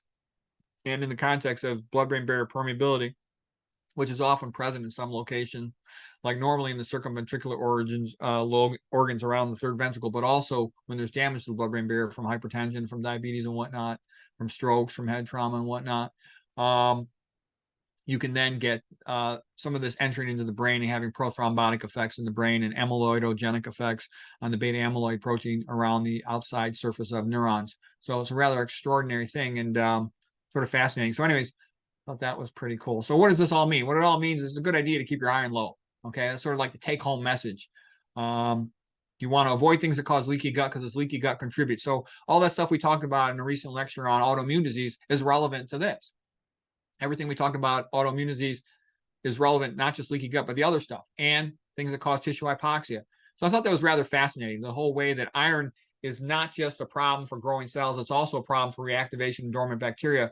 And in a sense, suppressing your immune system. You don't want to do that. And it's pretty easy to lower. Avoid all the foods with iron in them and consider donating blood. And if you don't want to donate a whole unit, donate a half unit. If you don't want to donate a half unit, donate just a couple tubes every time you go for blood draw. Just draw off an extra tube or two or 3 or 4. And this is very doable. So anyways, I thought that was pretty interesting. Oh, I said, here's all the languages you have learned. Carbohydrates, fats, proteins, antioxidants, fiber, ions, mitochondrial dysfunction, and on and on and on. It's like learning to speak in tongues. So now at Pentecost, you can speak in tongues. Go out and teach other people. In the name of the starch, the fruit, and the vegetable, teach them to observe all things I have shared with you. And behold, I am with you always, even until the end of the world. So anyways, that's Matthew 28. I thought that was kind of entertaining. So hope that helps. Good luck to you. That's it. Thank you, Dr. Rogers. Would it be okay to ask you a few questions? Yeah, sure. Okay, do you want to just take your slides off and we can look at you? Yeah. Let me see if I can do that. If not, I can help you do that. Stop sharing. There we go.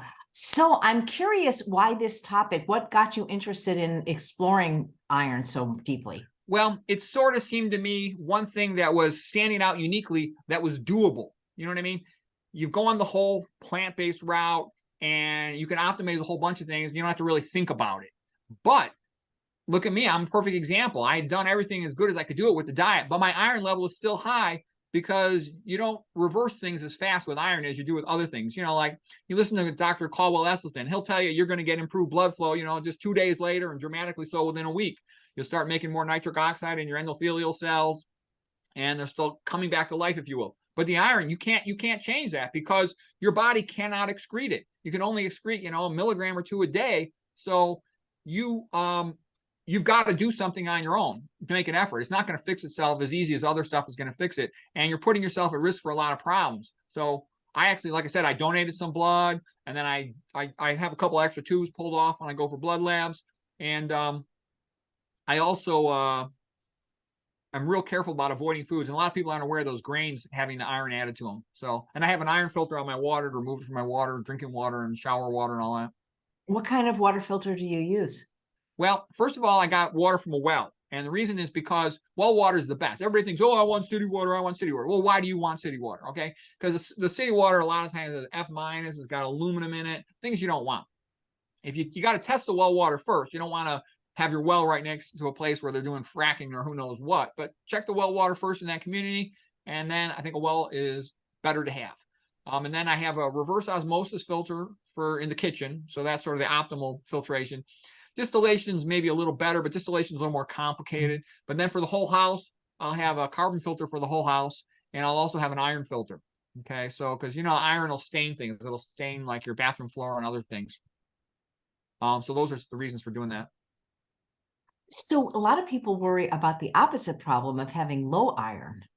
Well, I think that's especially the case like when a girl first hits puberty, because she starts menstruating, losing iron, and she's in a rapid growth phase. So she's got a real higher iron demand. But all these authors, they felt that most of these young women who are iron deficient, they felt it's being diagnosed too much. They think that the cutoff for iron deficiency, they feel, is that it's set too high, if you will.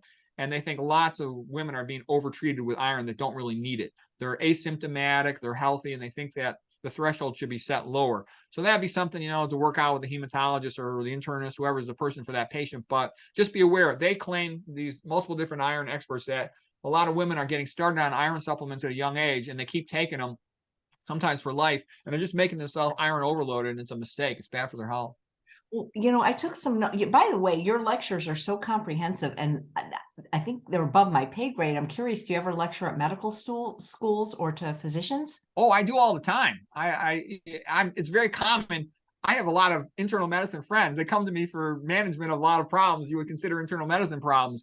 And because I had the experience, my kids got a little older, I would sit around reading, and, I was pretty good at biochemistry, not to brag, but I was like just about the best biochemistry student in the entire United States when I was in medical school. I think I got a 780 out of 800, and I think 99% I'll start somewhere in the 600s. So anyways, the reason I say that is I always found biochemistry fascinating. Okay, I loved it. It was my favorite subject when I was younger. I was actually going to become a biochemist, but then I didn't like organic synthetic lab. Everything smelled like paint, so I decided not to do that. But getting back to it is, I started to read outside of the books. I would ask myself a simple question: what causes diabetes? And then I would sit there and I'd start reading all the papers and try to figure everything out, make all the connections. And I kept realizing all of these things I was discovering from reading the papers, they're not in the standard literature. And then I would do the same thing. What causes atherosclerosis? What causes hypertension? What causes dementia? And I sort of discovered all of this stuff. It's not in any of the standard textbooks. Literally, the big, 2,000-page Harvard textbooks of pathology, 2,000-page textbooks of neurology, it's not there. And I'm like, wow. And I kind of like this, because people sometimes say to me, why do you spend so much time reading a book? My wife will say to me, why do you waste all your time? Life isn't in a book. Why don't you go out and moonlight, make some money for this family? And I'm like, you know what? I work enough. I'm tired after working 5 days a week. I don't want to work 6 or 7 days a week with that type of work. So, and I also was happy. I'm like, holy crap. I'm like, in a sense, discovering the knowledge that's out there, and no one else is knowing this, because I talk to other doctors all the time. They don't know all this stuff. And this is very valuable knowledge. So that's why I enjoy it, and I'm fascinated by it, because, and you think about it, look at Watson and Crick, who discovered the structure of DNA. They just did that from studying the work of all the other PhDs. The PhDs, in my experience, they can't put it all together. I have a really unique background, surgical experience, biochemistry experience, radiology experience, clinical experience. So I have a knack for it, and I enjoy the reading, and I'm quite happy to concentrate for prolonged amounts of time to figure out how everything's connected. And you start seeing, basically, plant food's good, animal food's bad, high fat. Well, there's high fat. I don't want to get into all the details of that, but you see where I'm going with this. And also toxicology. Basically, nutrition and toxicology are not taught to physicians. They don't know anything about it. It's this giant gap in their knowledge. And it's a big deal, because at least 70% of disease is caused by diet problems and toxicology. Wow. When people are iron deficient, a lot of times they'll supplement on their own. And wouldn't it be important to find out the cause first? Yes, of course. If you're, let's say you have a middle-aged person, you worry, are they bleeding from their colon? They could have a colon cancer. They might need a colonoscopy. A lot of women, they've got like fibroids of their uterus, for example, and they could have excessive menstrual bleeding from that. So you would want to know what's causing it. But in a meat-eating population, and in a population where the grains and the cereals are fortified, there's far more people that are iron overloaded than iron deficient, but most people aren't aware of iron overload as a concept even. And you want to check that serum ferritin to get an idea on it. One of the things you said that I found alarming was that iron is a tumor promoter. Oh, yes. Yeah, this guy, Jim Moon, I don't know if I got his book. Yeah, I got his book right here. Right here. And he's a smart guy. Let's see if I can get it to focus. Right. It's not focusing. You got to hold it back because you're using a virtual screen. Oh, there we go. Iron. Okay. And basically, he says it's the worst carcinogen in the world. I think that's an exaggeration because, you know, the guy spends his life researching iron. He sees everything related to iron, but it's still a significant carcinogen. And there were pretty dramatic rates, especially in liver cancer, but it's relevant everywhere because it's doing all the things. And like the way I think of stuff is, I know the thing's not sensing me as well did before. Basically, look at Napoleon. When Napoleon went into Russia, you know, when was that? In about 1812, okay? The Russians did a scorched earth policy. They said, you will not get any food. Because, you know, Napoleon used to always say, an army marches on its stomach, okay? And so he'd always take all the food locally. And the Russians said, you know, we're not going to give you anything, okay? They would burn their crops, all right? So the point being is, I think in a sense, that's a good strategy for cancer patients. Say to their cancer, you know what, pal?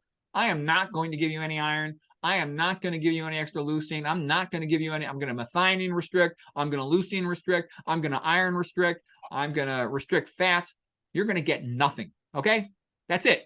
And so I think that's a good approach. I'm also going to keep things alkaline. I'm going to not be adding sodium to get that low-grade metabolic acidosis from the excessive chloride. So I think all of those ways, you slow the thing down. You slow it down 50%, you live twice as long. You know, slow it down more than that, you live even longer. And there's a lot of people who've had extraordinary survivals. And so that's what I would suggest would be something to aim for. You know, it's interesting because so many people are worried about not having enough iron. And this might be the first time they're hearing that having too much is also a problem. Yep, that's what I thought. I was ignorant of that when I was younger, and I used to eat I picked Raisin Bran cereal, especially when I was, you know, in my teens and 20s, because I wanted to be iron. I wanted to be strong. I wanted to be a wrestler. You know, I didn't realize that I was overloading myself with iron. Do grapes have as much iron as raisins? Should we be worried? I don't know how much, but I would be careful with them. Red wine in particular tends to be a little higher in iron. And so I would expect that grapes probably would be a little high in iron. I'm not a big fan of grapes too, because I figure they probably spray them with herbicides and pesticides. And how you gonna wash a grape? You know, the skin is so fragile. What foods are highest in iron? The ones that have not been fortified with extra iron. Well, of course, the meats, you know, like red meat in particular tends to be pretty high in iron. And we kind of talked about like the red meat is the slow twitch fibers because it's got more myoglobin in there. So red meat's going to be higher in iron. So I would avoid that sort of stuff. A lot of plants kind of protect you. They'll have things in them like phytates, for example, that sort of bind the iron, like in the wheat brands and whatnot. So if the wheat brand did not have iron added to it, it would actually be pretty good. It's just a tendency to fortify stuff that makes it bad. That's interesting. You mentioned cast iron cookware. Some people are still cooking with it. They shouldn't. Bad idea. I would never do that. Never. I was surprised because the Bantu population, they had iron levels off the charts. And they were cooking their food and they're making special beverages they would heat in it, and they got a lot of iron ingestion by that way. Yeah, that's really interesting. So I have a couple of questions that were sent in for you that aren't about iron. Would it be okay to ask them just because people wrote them in specifically for you? Thank you. So this first one is from Helen. And she said, could you please ask Dr. Rogers if he knows much about sarcoidosis and its causes and ability to recover? Here in the UK, the doctors just tell me they can only offer immune suppressants and steroids. Yeah, you know what? I don't know that much about sarcoid. I'm not even sure exactly how to categorize it. Maybe it's an autoimmune disease, but I don't know for sure. I would just sort of say in general, it's kind of a little bit of like a joke, like what Dr. McDougall says. If somebody told me they had earwax, I would recommend the low-fat plant-based diet. Okay. And so what I'm saying is I don't know the pathophysiology of sarcoid that well, but the same things that tend to be healthy, they tend to be healthy for everything because they're optimizing cellular function. They're optimizing tissue oxygenation. They're optimizing arterial vasodilation. So for all those reasons, I would think that those things will probably help you. But, you know, I don't know sarcoid. Okay. What is that, by the way? Sarcoid is like this progressive disease, typically starts in the lungs, a lot of lymphadenopathy, let's say in the mediastinum, and then it gradually, you'll get nodules in the lung, you'll progress to pulmonary fibrosis, And that's your typical sarcoid, is pulmonary sarcoidosis. But it can sometimes occur in the brain. You can get a neurosarcoidosis. That's really rare, though. Pulmonary sarcoid is more common. Thank you. Jane says, Dr. Rogers, you recommended that we avoid tea due to its fluoride content. Green tea is recognized as having strong anti-cancer effects. Is it possible that the anti-carcinogenic effect of green tea outweighs the harm caused by fluoride in any caffeine from the tea? So I don't know the answer to that precisely, but I can just tell you, in general, my experience with the so-called profitable commercial superfoods is that they're all overrated, because it doesn't just concentrate F minus. It also has a tendency to concentrate aluminum, potentially other things, and the caffeine I don't think is good. So I'm not a big fan of all that stuff. Plus, any food that's profitable, it's got typically, millions of dollars of marketing behind it. Okay. I have family members who drink tea, and I tell them I think it's stupid. And they're all like, oh, well, we saw, something on the internet. And I'm like, okay, go ahead. Believe somebody on the internet trying to sell you something versus believe me, I love you and I'm going to tell you the truth. Okay. So I think you're being an idiot. They don't listen to me sometimes. You're funny. I like you. You crack me up. Well, you really do spend a lot of time researching this, and for you, it's fun, isn't it? Oh yeah, I enjoy it. I actually think that to some extent, I really should be doing this. I really wish I could be like in a research foundation. They should pay people like me who really want to do this. I'm very happy reading research papers all day. I enjoy it because I feel like I'm seeing deeper into it, almost like as well as anyone in the whole world or better. And so I wish I could do it more often. I work 5 days a week, clinical work, and I would love to, be able to do this more often, because I could figure out all kinds of things. I see all kinds of connections that I'm like trying to understand between insulin, mechanisms of insulin resistance, causes of hypertension, dementia, and I find it fascinating to go around those papers. I just wish I had more time to do it. Well, Dr. Greger made a career out of reading all the research papers. So. Yeah, I wish I had his skill, and his marketing skill and all that. He knows how to make it into business. I'm just kind of a nerdy scholar. I don't have good marketing skills or networking skills. It takes a lot to have a good business, and sort of like I got the scholarship part, but I don't got the other parts. Okay, well, if anybody out there can help Dr. Rogers, let us know. Thank you so much, Dr. Rogers. Thanks. This was very, very wonderful. And thanks all of you for watching another episode of Chef AJ Live. Please come back tomorrow. Let's see, who is the guest? I should know this, shouldn't I? Let's see, May 15th. Okay, I got to have this stuff written down so I can tell you. That would be the third Monday of the month. So, it's Dr. Sunil Pai. Take care, everyone. Thank you so much. Bye-bye.